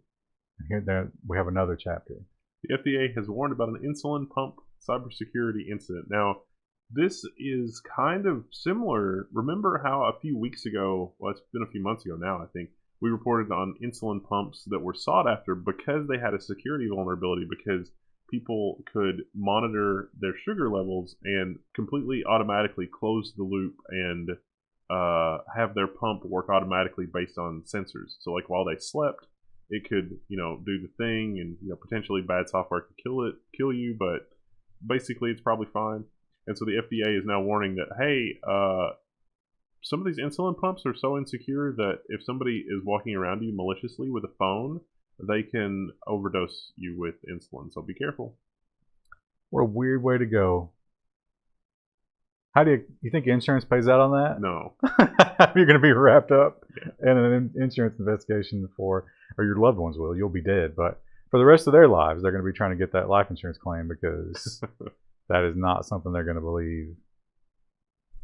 We have talked in the past about when it comes to ad blocking and stuff like that, one of the best ways to do it is not to try and stop them, but to try and just feed them garbage. And this is not the first time this has been done. There have been other kinds of plugins and stuff which try to just, randomly fill your tracking history with trash. And basically, they can't track you because it's just random garbage.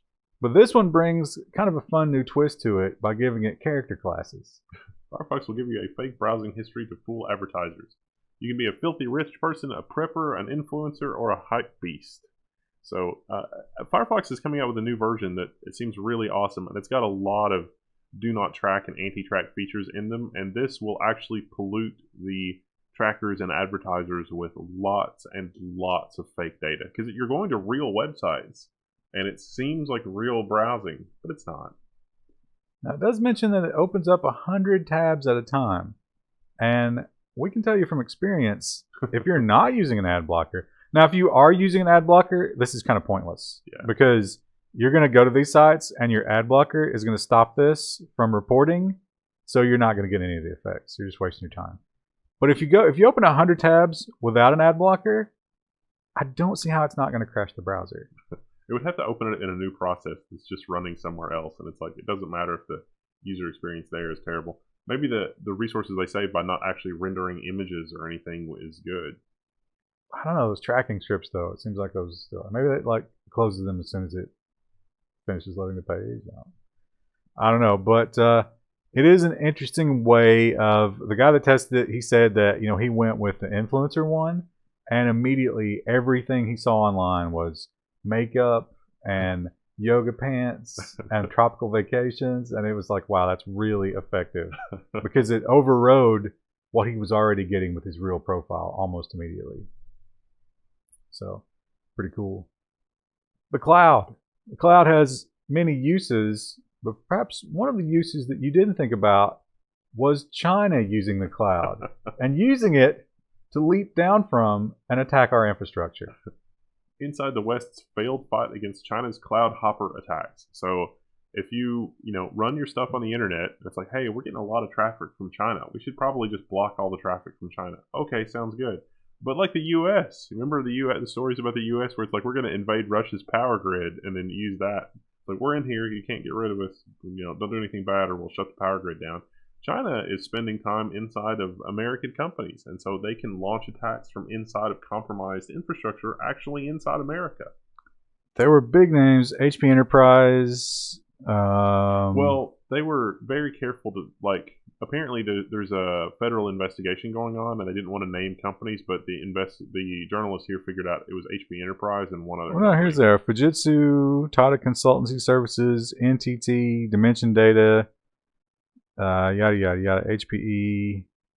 These are the guys they suspect, APT-10, are behind the attacks. We've talked about them before. And yeah, they used the cloud as ways to, they were targeting. IBM was another big one that they were targeting. They were targeting people within, they've got this nice little graphic here, but they were using the cloud, here's the cloud, and they were targeting specific people inside these organizations to try to get information on. The biggest thing about it is it went on for years and nobody knew.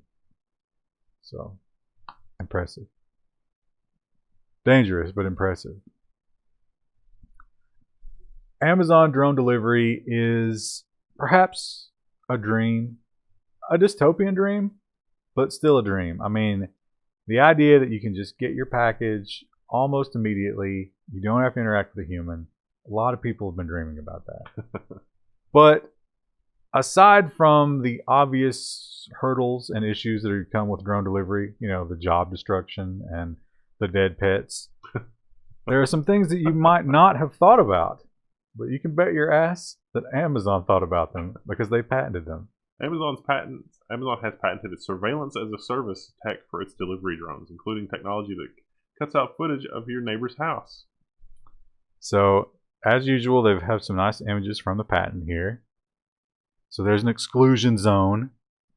And apparently, what they have in mind here is like, okay, there are drones in your area, right? They're going to be delivering to your neighbors and all that stuff. For a fee, we can just watch what's going on at your house. And if we see anything weird, we'll let you know. I see that you've built a deck. The PVA has been notified.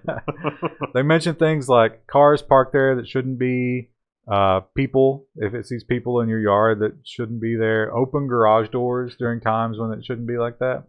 Just give you a quick note. Hey, heads up. This sounds great. I can use the Amazon drones to keep an eye on the vacation house in Mar-a-Lago where I'm only at 2 weeks out of the year.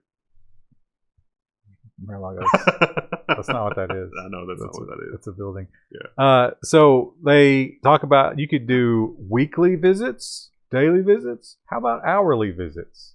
Can you imagine? Once an hour, a drone is just cruising by. Well, a lot of the Supreme Court rulings have been super disappointing with the whole, car surveillance, automation, and things like that.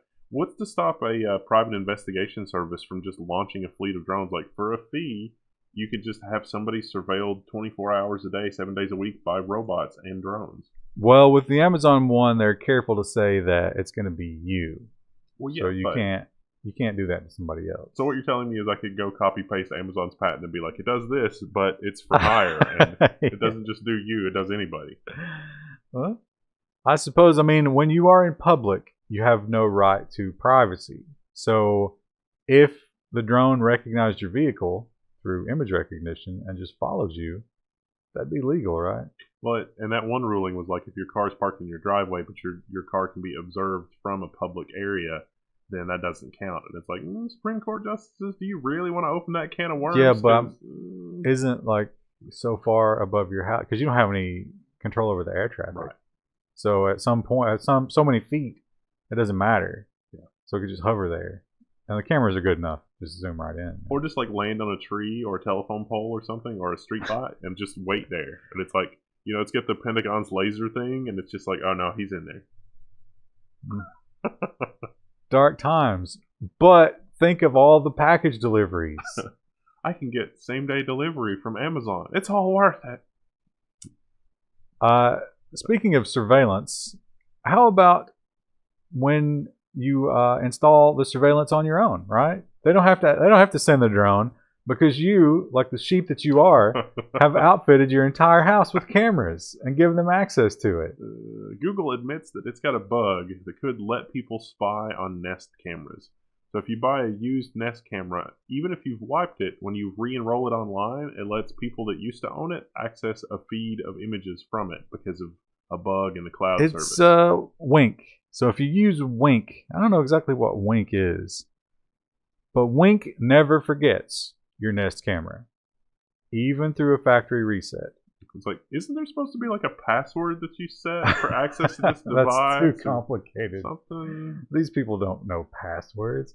So if you buy a third party, if somebody has a Nest camera and they're like, you don't buy Nest cameras on Craigslist, because right now somebody out there has figured this out and is just reselling the shit out of Nest cameras for less money and archiving all. It can take a picture every minute. Pretty disturbing. Think about what you've done in front of your Nest camera. And think about somebody looking at that every minute. This article does point out that if you have this kind of thing in like an Airbnb, you're still not allowed to have any kind of cameras at all, period, in like private areas, which it considers like bedrooms, bathrooms, and some other areas. You're skipping ahead. What? That was in that article. That mentions that. This article mentions that. Oh, the previous article mentions that. This is the lead-in. That was the lead-in to this article. Okay.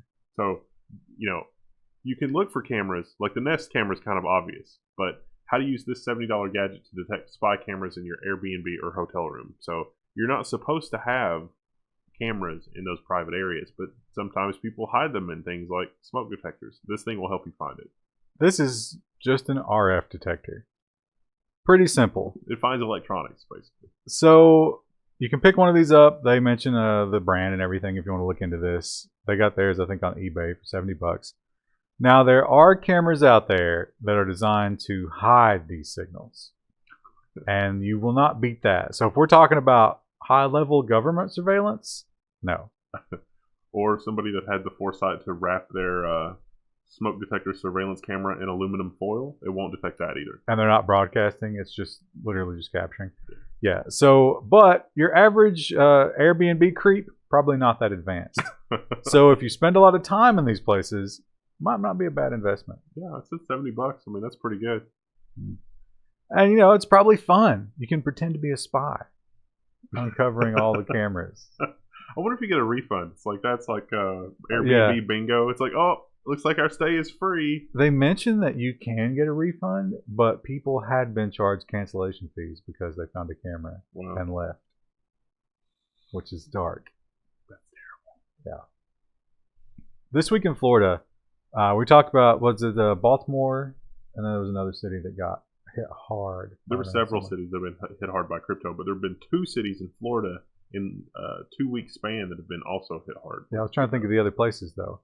Anyway, Baltimore, I think, was the biggest one because they refused to pay. But in Florida, they had some huge ransomwares. So one happened, and they're like, oh, we got to pay it. And you have to know, like, how many local Florida news stations do you think carry that story? Every single one, right? Yeah. And yet, a second Florida city has paid a giant ransom to a ransomware gang in a week. $500,000 in Lake City. If you live in or around Lake City, I'm sorry, your taxes are going up. And that is not a big city. No. I think they said 65,000 people. So, pretty sad. What did they have that they couldn't just format and reload? Well, it shut everything down. They were burning money just through cities bring in a ton of money. Yeah. All those traffic tickets. So yeah, and I mean, imagine being that person, because they have to know who it was, right? Yeah. You watched another city basically burn to the ground because of ransomware, and you got an email that was like, "Oh, I should open this. I do want more information about penis enlargement." Click. Yeah, you got to hope they lost their job, but with bureaucracy, maybe they just have to go through some training. I don't know. That's terrible. Don't be that person. Don't trust those email links. Well, not only that, but the city should architect their IT infrastructure a little better so that everything is not connected to everything else. I mean, that's the whole point, right? I'm sure they will do that as soon as this is over and not just go back to business as usual, because now they don't even have the money to fix what was wrong before. Yeah, I've got some bad news for them. Like, once they decrypt, there's going to be a lot of little surprises that come out of the woodwork, a week or 2 months or 3 months down the road. So I wouldn't be surprised if we hear about Lake City again in the future. Also during the busy season, because is that this is busy season. Well, Lake City's probably the northern part. It's probably not a beach city, right? I guess, is winter in Florida the busy season or summer? I don't know. That's a good question. What kind of question is that? It's a beach. Well, winter in Florida is still summer, like, and for everywhere else. It's Yeah, just but not as hot. But you've also got Disney. Summer's definitely the time to go. Spring is probably huge. Spring break. Either way, I'm sure Lake City has some tourism, and if everything is shut down in the city from ransomware, that probably hurts that. We literally can't do anything. All right, that's all we got for that one. Friday, for those of you who are, you get up from that meat hangover after the barbecue on the 4th, you're burned from the sparklers and the rocket's red glare, and you want to watch some news, we're going to have social media and nonsense. Nice.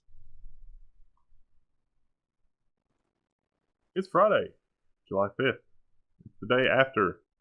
And we're hoping that you're still in a meat coma from yesterday, because July 4th is all about eating meat until you pass out. I mean, why would you have a side when you can have more meat?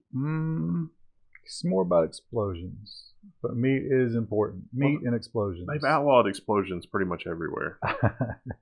It is sort of descriptive of the world we live in, where most of the fireworks are illegal in most places to celebrate the freedoms that our country gave us. You know how unsettling it is when you go to Walmart and you buy a bag of fertilizer, and as soon as it's like boop, and then it's just and the cashier has to like put in a code to make it stop beeping because you're buying a bag of fertilizer. And everybody knows that the best way to ring in the freedom of the birth of our country was fertilizer bombs. There goes the monetization. Everybody's Googling fertilizer bomb now. But let's not worry about that. Let's not worry about the erosion of our freedoms. Let's talk about social media, because that's what the new world is all about. Facebook, our terms of service are less confusing now. Really. CNET says the social network isn't changing its policies. It's just trying to explain it better. It's like, look, you're the product. You tell us stuff, and then we use that to sell you stuff. How complicated is this? Also, what is this stock photo? That seems like something's Facebook commissioned. Is this supposed to be a firework explosion, or is it a flower? No, I think it's just like some abstract watercolor. It's terrible. If Krista were here, she would critique it, but she's not here. I don't know what that says. But yeah, they are, they see the writing on the wall. They really do. The governments are nipping at their heels, and not even nipping. They're taking chunks. Big chunks. Is the writing on the wall or in the end of month analytics report? Do they still call it your wall? Yeah. On Facebook? Yeah. The writing's on the wall, I get it. The writing is not on the wall in this case, because no one is using the wall. So they're doing everything they can to kind of change their image, but they can't really change the problem, because that's their business model. So I guess this is one way of doing it, right? You just rewrite some stuff in the terms of service. We need more ethical companies involved in scouring your data to figure out how to use it to make money off of you. That's really what it comes to. Yeah, I don't think those go together. Now, Facebook, up until this point, has been like most of the other companies, at least when it comes to lip service, they like to talk about how they're on your side when it comes to privacy, right? I mean, yeah, we're going to scrape and sell your data, but we would never give it to anybody else except Cambridge Analytica. And one of the big hills that they usually will try to die on is with the government, right? If the government comes for you, we will stand in the way because we don't want to get that reputation. But Facebook may have finally given in. And a world first, Facebook to give data on hate speech suspects to French courts. These are IP addresses and computers and accounts and things that may have been involved in hate speech as it's defined in France, which is a bit scary. Which probably points out some of the immigration problems that they're having in France.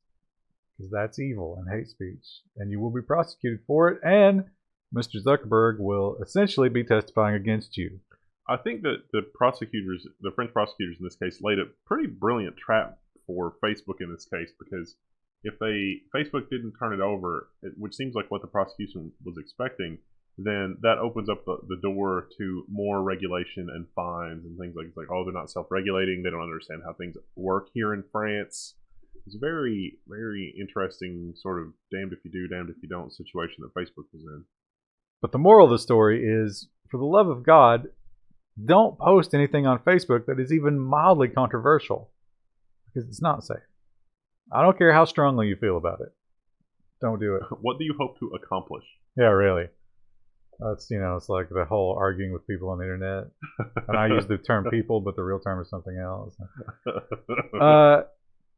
The other thing about Facebook is, through all these scandals and all these headlines, you have to wonder, how are they still surviving? But, quarter after quarter, we see their numbers, and they're like, no, look at these user numbers. We're actually slowly putting on new users. We're not losing people at all. Things are going well, but perhaps that's not the metric we should be looking at. Facebook usage falling after privacy scandals, data suggests. Actions such as likes and shares are down nearly 20%, though user numbers are still growing. Here's a helpful hint for you. Those user numbers are growing because bots. So anytime you want a community to look like it's growing like crazy, you just turn off the controls that keep bots out, and then all of a sudden it's like, we got all these new user accounts. This is amazing. You know where else likes and shares are plummeting? Level1 text.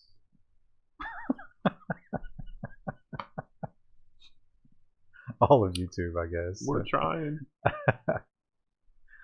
Oh, there goes our ad blocker. When you work at Facebook, you are probably self-aware, right? You recognize what's going on, and it's bad, especially if you work in the censorship department where you have to try and look at all the horrible stuff like we talked about. Let's be clear, those are contractors, those are not Facebook. Well, of course.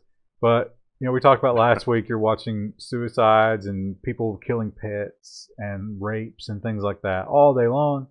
And some people have taken interesting routes to vent that frustration. A Facebook contractor was reportedly fired for posting Bruce Springsteen lyrics on their internal network as a response to something that Facebook executives have posted about, we're going to, try to improve the situation and make sure everybody can earn a little bit more money. The Bruce Springsteen lyrics, not being familiar with them myself, didn't really have the same gravity.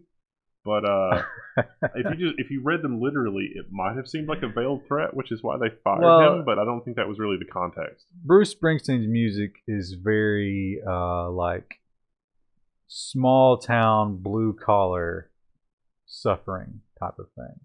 Like, the rich old man running the factory is keeping us down and killing us and not paying us enough, and the government, and blah blah blah. And I can see how a company would be a little bit threatened by that. Mm. But I think you're right in terms of, this is one of those situations where they're like, wait a minute, is this a shooter? I don't understand what's going on here. Is this a shooter? It's a shooter, isn't it? Get rid of him. We can't have that. It can't happen. I don't think it was that at all, but that's fine. No, because they said they were worried Yeah. that he would be a threat to the workplace. They're worried that his line of thinking might catch on. No, I don't think that's not the thing that they were selling. They were selling like, no, this man is a literal threat. Yeah. But yeah, there was probably a lot of that too, where it's like, now this sounds like union talk. We've talked about the European Union and all those European countries, and they've figured out that Facebook is basically a cash register. What did you do wrong? It's like, yeah, here you go. And they're all in debt, so it's real easy. When things don't add up at the end of the month, just walk over and take some money out of the cash register. And the latest one is Italy. Italy has stung Facebook with a $1.1 million fine for Cambridge Analytica data misuse. That seems great. It's like, you mean to tell me, like if I were running Facebook, it's like, you mean to tell me that if I just give you $1 million, that's it? And that's the end of it for this whole Cambridge Analytica thing in all of Italy? That sounds good. That seems like a great deal. This was the pre-GDPR numbers, so they're limited to what they can take. But yeah, I think they were just getting what they could. Next time around, it will be quite a bit more. But will Facebook have learned a lesson? And I think we all know the answer to that is no. Yeah, I don't think so. Oh, this is the one I couldn't read. The Financial Times is just like, no. I almost cut this one. It's kind of a rehash of, so it's about Facebook and their Libra coin. So it's Facebook co-founder. Libra coin was shifted power into the wrong hands. This is, like, we already talked about this really, but this talks about Libra coin in places where Libra coin actually would be worth more than their currency. Well, it's the idea that it's not necessarily worth more, but I think it's Gresham's law. Good money, bad money forces out good. And so the idea is you would always trade your local currency for Libra, especially if Libra goes into a mania like Bitcoin. Yeah. Because not only is it more stable and backed by better currencies, but you're immune to capital controls and hyperinflation. So the co-founder loves to crap on Facebook. That's like, I think he probably likes being in the spotlight a little bit, and no one cares about him because he's the co-founder. He's like the Pete Best of Facebook. I don't even know who that is. That's the fifth Beatle. They kicked him out right before they hit. Oh, okay. And so his whole life, he actually released an album called Best of the Beatles because his name is Pete Best. And he was just trying to write, So that guy just loves to be in the spotlight. So they call him, they're like, you got a soundbite on this? And he's like, yeah, let's see. What do they want to hear? It's bad, But he's probably not wrong. However, all of his arguments point out what every other cryptocurrency has advertised themselves as. They're like, yeah, this is the problem. Here's how we're going to work around it. Capital controls are a problem. Here's how we're going to work around that. So Facebook probably doesn't want to say that because that would be. I guess what's stopping people from doing that now with Bitcoin? Just that's more legit because the larger names are involved. Yeah, and think about, okay, you're a Greek peasant, and you're going to explain to your aging grandmother who you're trying to send all your money to in another country, no, you're going to have to download a wallet. And do you have 100 gigabytes of free space? Because you need to get all of the past blockchain and download it. And then I'm going to say, okay, there's a 100-digit code that you've got to give me, and it has to be exactly right. But with Facebook, it's just like, here you go. Take it. That's all the Facebook news. If you hated that, it's over. Timestamp. I'm sorry. Now let's talk about YouTube and the YouTube recommendations, which are oft maligned for leading you down dark paths. We've literally complained about this. I can't tell you how many times. So Bloomberg is saying YouTube lets users override recommendations after criticism. Listen, it's not the criticism. People have been criticizing this for the better part of 10 years. It's like you go and you get channels in your recommendation, and it's like, I don't want to see this terrible channel that has it's just I don't know, it's like the clickbait viral terrible stuff that's like on the trending tab usually is pretty bad. And so you're like, I don't want to see the channel ever again. And it's like, cool. And then you reload the page. And it's like, hey, you want to see this? And it's like, that's from that channel that I just told you that I do not want to see.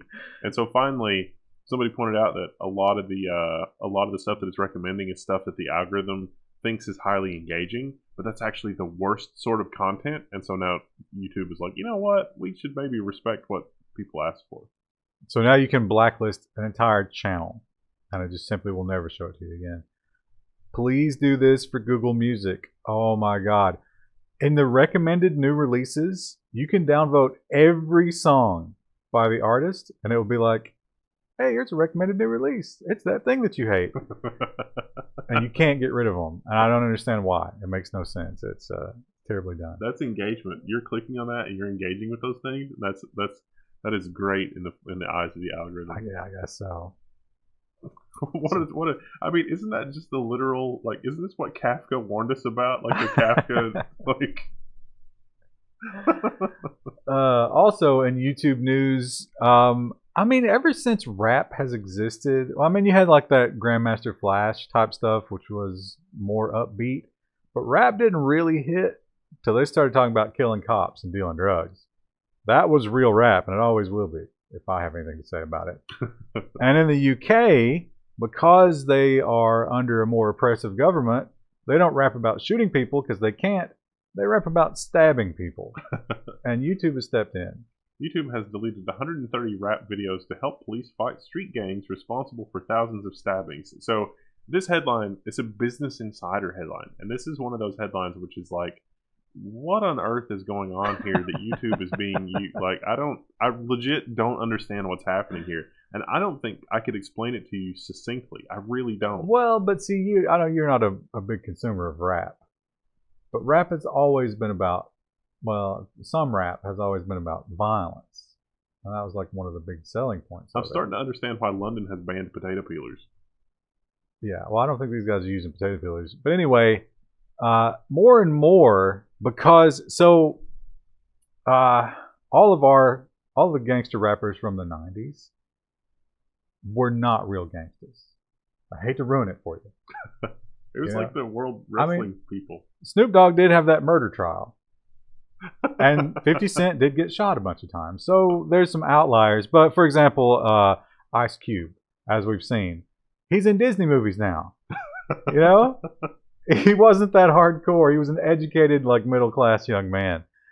And they told the stories of the people on the street, but they were not those people. So it was kind of okay. But with things like YouTube, the literal gangsters are now making music and talking about real things that are happening. There's no barrier to entry. So they're talking about real things that they're doing. Yeah, I got the impression that, like, you know, the two gangs were having a rap battle, and it's like, okay, that's a great way to take, like, that doesn't seem like normal gang activity. But then the rap battle is describing the events wherein there was a knife fight on the underground tube or something.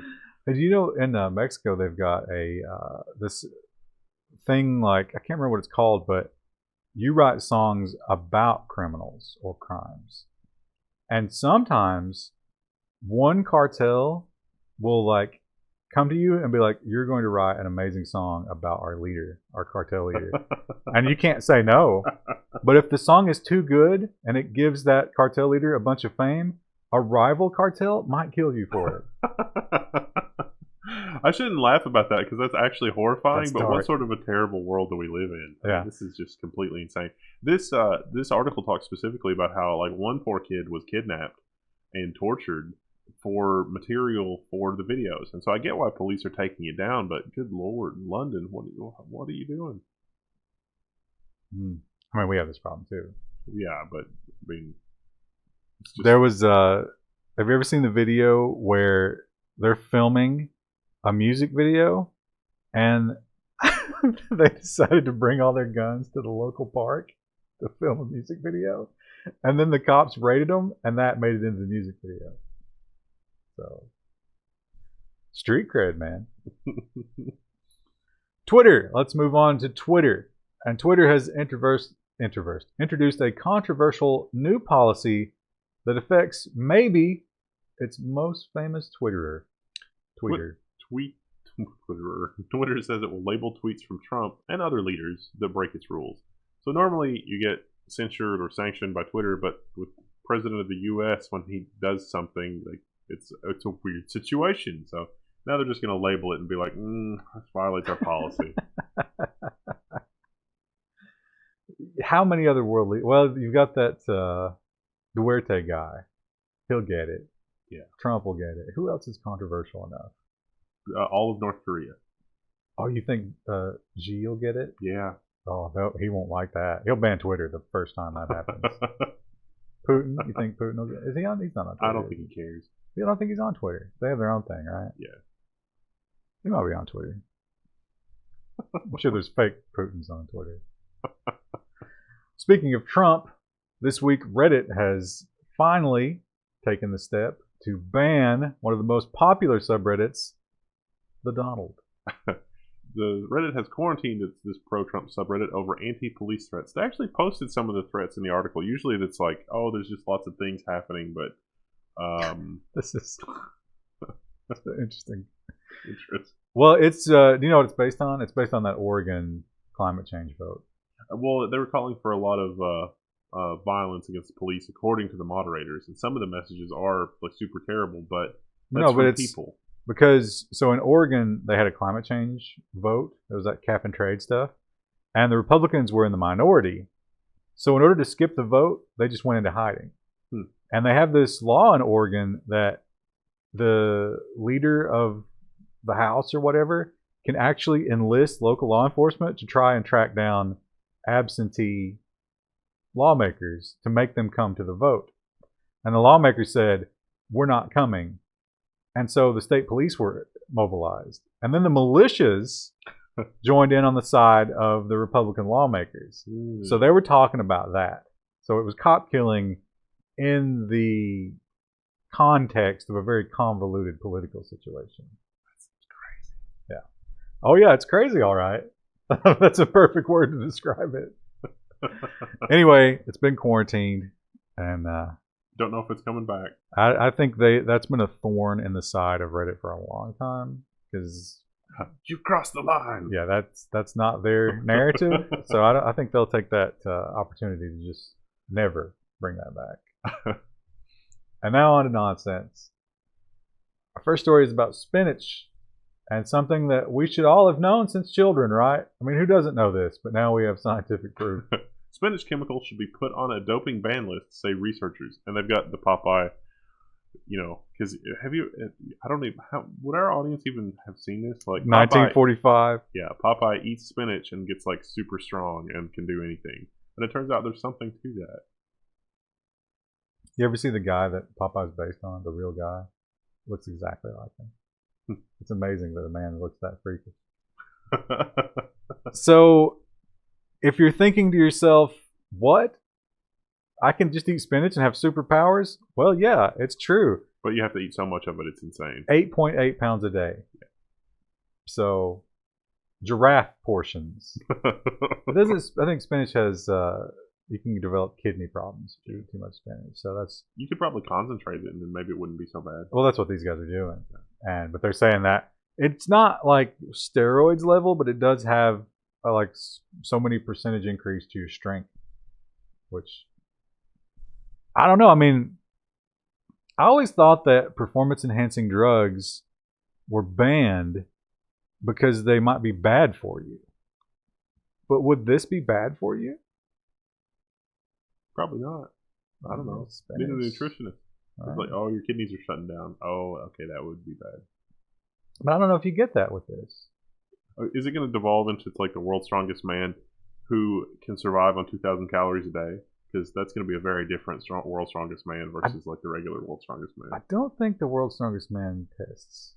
I'm not sure all those men are natural. The International Space Station. This article points out, and I've definitely had this idea, that the International Space Station is a very sterile environment. And, you know, it's like that image you have from the movies where it's basically like a surgical theater. You know, everything is gleaming white. There are no shadows. There's no dirt. There's literal particles of fecal matter just floating through the air. Apparently that's not true at all. The ISS is home to super tough molds that laugh in the face of deadly radiation. So, yeah, there's some pictures there, I guess. Is that some of the deadly mold?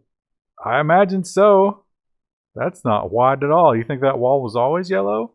There was an article that we did last year or the year before that talked about how it seemed like the rate of DNA modification increased dramatically when in the space station. So it's like this thing underwent mutations way faster than it normally does in Earth's gravitational field. So I wonder if the mold has evolved to be super mold. Well, you might be thinking, okay, so is that really that big a deal? Like, why don't you just vent the place, right? Into space? Send everybody off, send everybody home, vent it, close it back up, and then come back. Well, here's the thing. When we go to Mars, we're going to be on that ship. Even if we improve things a lot, we're going to be on there, 2-3 years? Yeah. After 2-3 years of living on a ship, once we step off onto Mars, we're bringing this shit with us. And who knows what happens? Who knows what that leads to? There's probably some crap on the moon. Yeah. Probably couldn't live up there, but maybe it could. Maybe it takes over. What if the moon just got covered in mold? I don't know. I can think of at least 2 or 3 episodes of Star Trek where major plot points were around cellular fossils, where this life is completely barren, and then something like a mold spore was wedged in a rock. It's like, oh, we figured it out from the mold spore wedged in the rock. And that's exactly how reality works. Star Trek. Google Maps. Often you find out people who follow Google Maps to their own doom. Sometimes there was a guy last week that tried to swim. Google Maps told him to take a swim. He almost died from a riptide. This week we have a less dangerous situation, but affected a lot more people.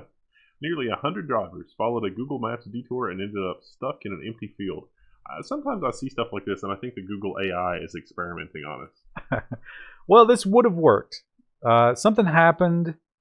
There was a traffic jam or something, and so this was on the way to an airport. And it would have worked if not for the constant and torrential rains that we've been experiencing here in the U.S. So a field that would have just been a dirt road was now a mud road. And there was only the one little dirt road.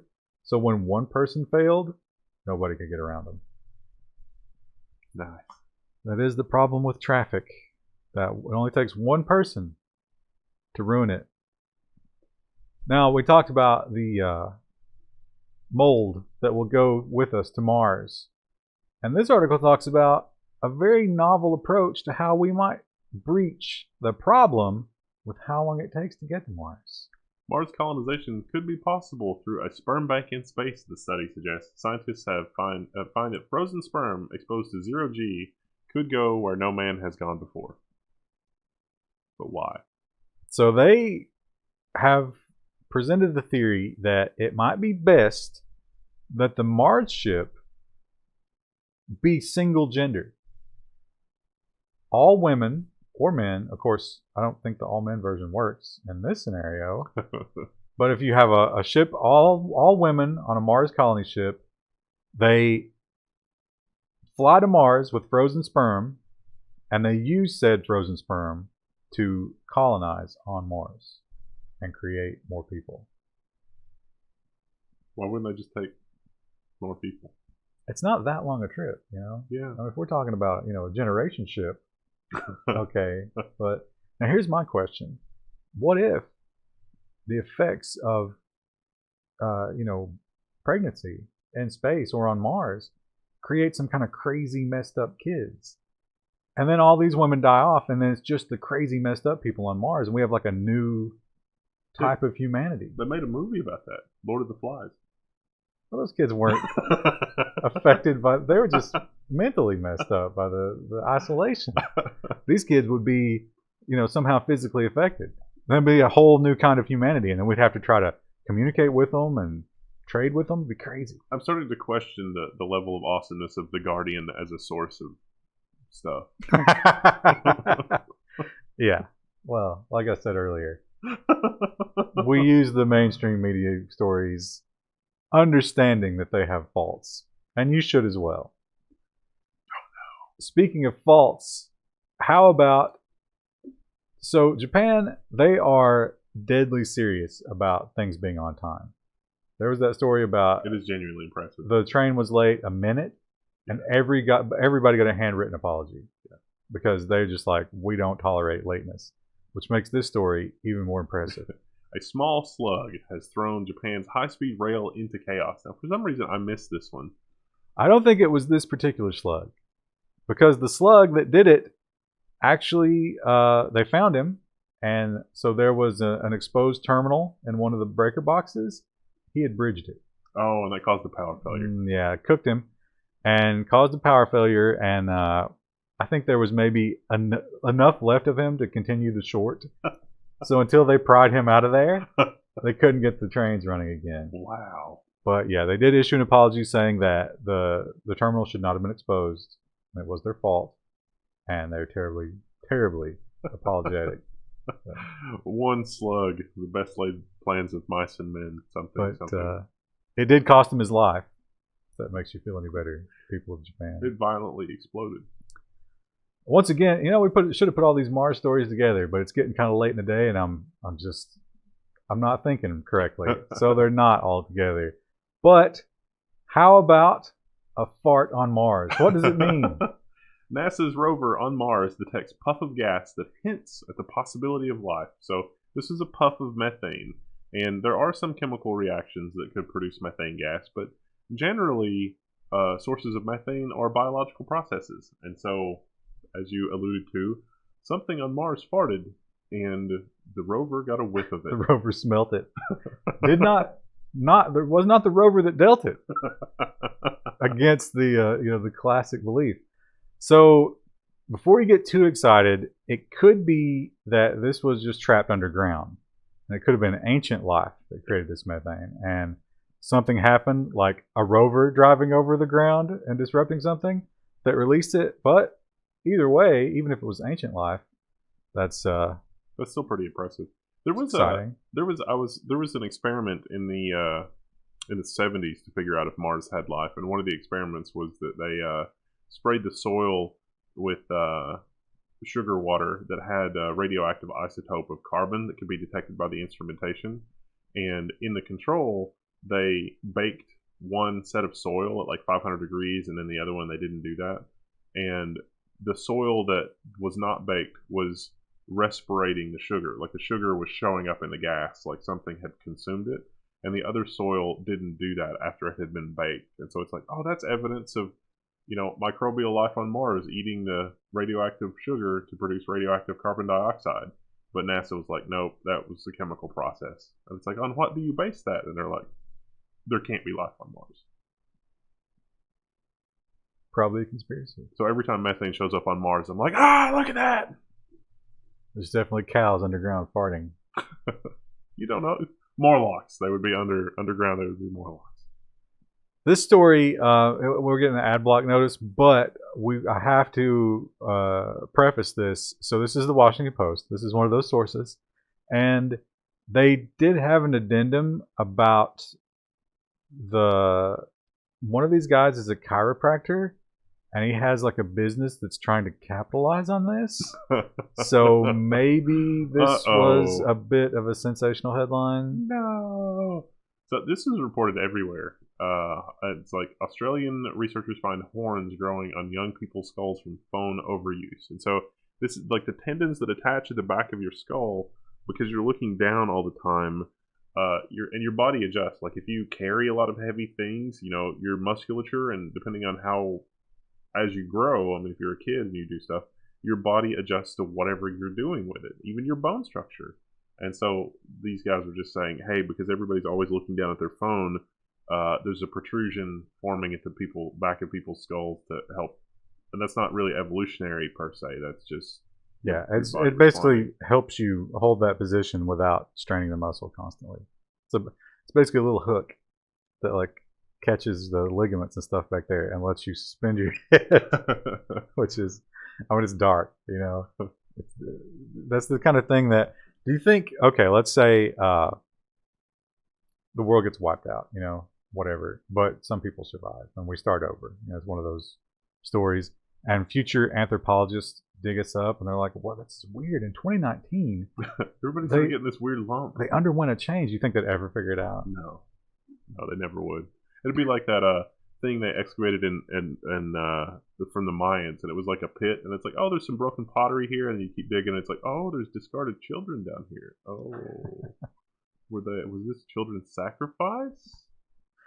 Speaking of excavation, another thing that could confuse the anthropologists is if they find a giant pit filled with e-scooters. At least 57 e-scooters and bikes found at the bottom of the Portland River, and some were still in working order. So these are like the e-bikes where you can rent it on an app. What I guess. I mean, it makes sense. Somebody, you get to the end of your ride, and it's like, I don't want to deal with this anymore. You just sit in the river. Why not just leave it there? Well, Because I mean, anything that can be done to tie you to that is going to survive being thrown in the river. Probably already going to be in the app and in So the I satellite. don't know what you accomplished, but maybe you say that it was stolen.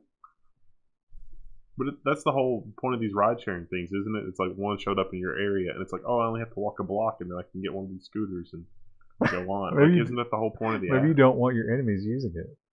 Maybe it's like- Listen, whatever wealthy person is funding this, listen, just give me the money. I will get a better return on it than whatever this is, because there's no way that this is making enough money to survive 57 of these being thrown to the bottom. But see, of the I don't river. think it's necessarily. It's for profit, I'm sure, but you're also probably there's some kind of subsidy for reducing carbon because you're getting people to use these instead of driving. So this is just really laundering money somehow. It might be the guys who own the scooter company who are throwing them in the river because it's one of those cost plus contracts. It's like, I don't know, we keep losing scooters, better buy more at 5 times margin. We're so successful with this. Look at this. This is so amazing. AirPods. So they've done some studies about AirPod users, and I don't see a lot of people using these around here, but apparently in big cities it's a problem that people have them on all the time. And the question is, how far do some people take it?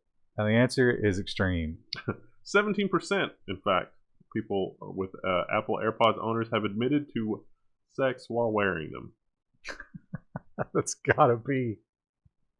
I mean, I guess if both partners are wearing them, it's not insulting. But if you're the one not wearing them, you really got to reevaluate the relationship. What if you're wearing them and listening to an ebook? A podcast. Yeah.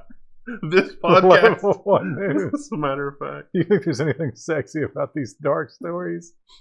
But yeah, apparently people self-reported this.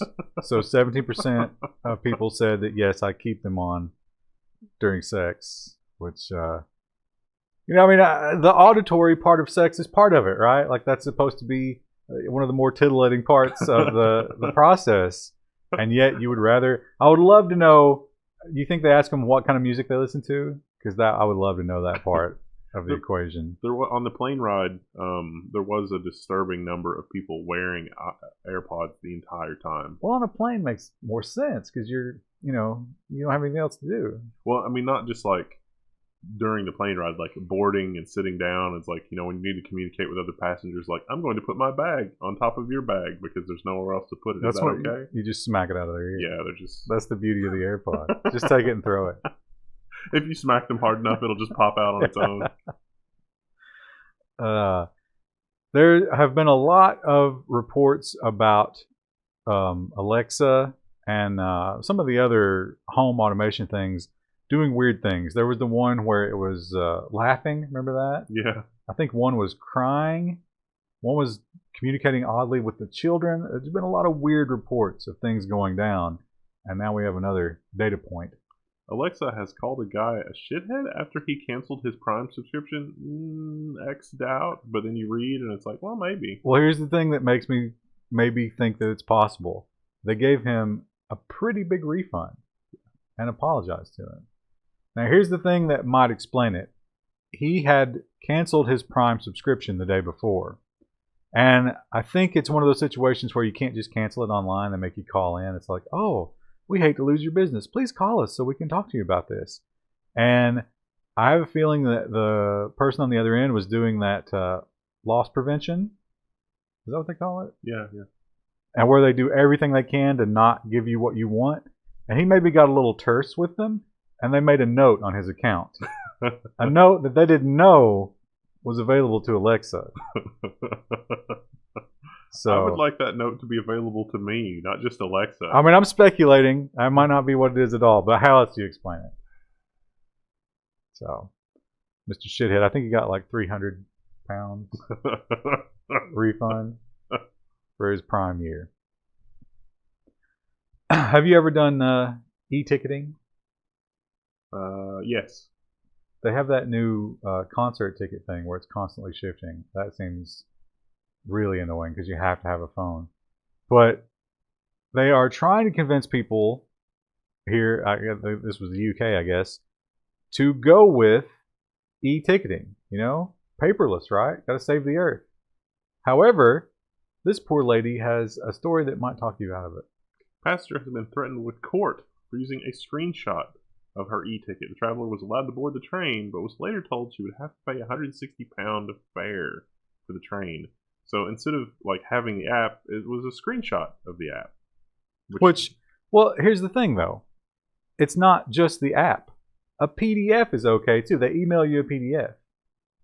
Is a PDF not essentially a screenshot? So this was a situation where she boarded a train and it was fine. But then there was some sort of disruption, so she had to do a layover type deal. I don't know what do they call that in train world. Anyway, she couldn't go directly to her location. She had to go on 2 more trains, I think, and the next one was fine. The final one, she got this ticket Nazi who was like, no, this is a screenshot. I know a screenshot when I see it. And the woman was like, yeah, but I mean, I'm kind of stranded here if you don't let me on the train because everybody else has been fine with this. And they had a big thing, and they actually sent her a bill, which she paid under protest. When they found out about it, they were like, oh, actually, we do allow this, and that's weird, although the official policy says no, so she kind of was right. And it seems like nobody knows. She did get her money back, but what a terrible mess. She has sworn off e-tickets, as you might imagine. Here's a story that definitely shows the rapid decline of human civilization.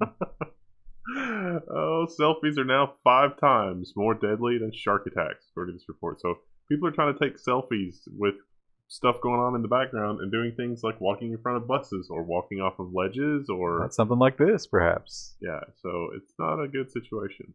Yeah, and I thought they had some better pictures, but they don't. But yeah, people, dangerous animals, heights are a big one. Boating accidents are big. Look, I put my head inside the polar bear's mouth. Yeah. Nothing can go wrong. That type of thing. And it's so prevalent that it has overtaken sharks. Now, sharks get kind of a bad rap. I don't think sharks kill that many people. No. For real. And even when they do attack, they don't usually kill you. But still, it's sad. Also, overwhelmingly Indians doing this. Really? Yeah. They love the dangerous selfies over in India. But I wouldn't think that was true based on the number of times that I've seen somebody almost die in a metropolitan scenario trying to take a selfie, like wandering in the middle of traffic or in front of a bus or whatever. Do you ever see that Indian traffic? Oh yeah, I guess that's true. Or like that is a little bit more dangerous. Hanging off one of those trains that's 5,000% overloaded. Yeah, taking a selfie at that scenario is probably not a good idea. I included this story, and I forgot that Krista wasn't going to be here, but I thought it'd be fun to see her reaction to this. Wedding loans are financing an already indebted America. So, I remember a time when banks wouldn't loan out money for this kind of thing. I mean, with most loans, you expect to have some sort of appreciation or return, right? Or there's an asset involved. But here, there's none of those things. Yeah. In fact, statistically, 50% of these loans are going to be for failed marriages. Yeah. So why would you do this? And that doesn't, unlike student loans. Now, student loans in federal law in the United States, that survives bankruptcy and hardship. It's almost impossible to get student loan debt discharged. So it's a very safe debt for somebody to take on. Bernie Sanders says, hold my beer. Although he is going to pay them. Yeah. He's going to pay them with our money. Yeah. Tax dollar money. But, a loan for, like, a destination wedding, like, that's messed up. Like, why? At what point? Like, culturally, we don't need that. How dare you? They had a quote from some girl in there. She's like, they're coming down, man. I just felt like we needed a magical day. Oh, I can't look at it because of ad block. But, yeah, You can have a magical day without spending that much money. No, No. no, you have to have acrobats and an open bar and all of those things. You have to have a magician. You have to get Oh. like some, I don't know who the hot new wedding singer would be. I'm drawing a complete blank on who would be Celine Dion. You have to have Celine Dion do your wedding performance. Wow. This once again, it's too bad that Chris is not here because she would love this article. There were 50 versions of this article all over the internet. Everybody was super. Wow. This dominated my news feed when it popped up. It's so salacious, it's guaranteed to click. But before you hear about it, I'm sorry to tell you, if you hear this and you get excited, I'm sorry to say it's already gone. The creator of the Deep Nude, an app that undresses photos of women, has taken it offline. An app that algorithmically undresses images of women was taken down by its creator, citing server overload and other potential harms. Now, undressed is in quotes there for good reason. Because what this did is it was basically one of those adversarial networks. And it had a giant library of nudes in it. Because that's easy to do on the internet. So it would take your picture of the girl. And it only works for girls not because of sexism, but because of the overwhelming ratio of nudes of women versus nudes of men. They did not have enough man nudes to make the network work for men, which is hilarious. But it would take the picture of the girl, figure out her position, like what, how she was working. They also admitted that it doesn't really work if she's not facing forward. It really only works if you have a front profile, or not profile, but like a front forward-facing picture. It finds nudes that fit her body type and skin tone and stuff like that, and then substitutes them in and creates an AI-generated nude person. So it doesn't necessarily look anything like. Was this the one? Scroll down a little bit. No. Okay. So the one. There are no examples. The one that I saw of this, the article author, had used about 50 pictures of Taylor Swift. And they were just like, this is incredible. This is absolutely incredible. I can't believe it does as good of a job with it. And it was just Taylor Swift over like the last 10 years. Did they show the nudes? No, well, they had cropped it such that, but yeah. Well, then how do we know if it's any good or not? But yeah, this thing, it's also not new. So this app has been out for a while. Yeah. And no one cared because, again, it's not that great. But somebody did a story. I think Vice might be the ones that broke this, right? And after Vice did the story, they got so many downloads that it crashed all the servers. And then they started getting a bunch of press and people lashed out at them. Get that big Amazon bill because a million people have downloaded it. And it's just like, oh, no. And so now they have refunded all the money and promised not to do this ever again. Oh, no. Okay, so there's some big news happening on Sunday. So we're going to have a video out on Sunday. A lot of content out on Sunday. Look for that. And that's it for the news this week.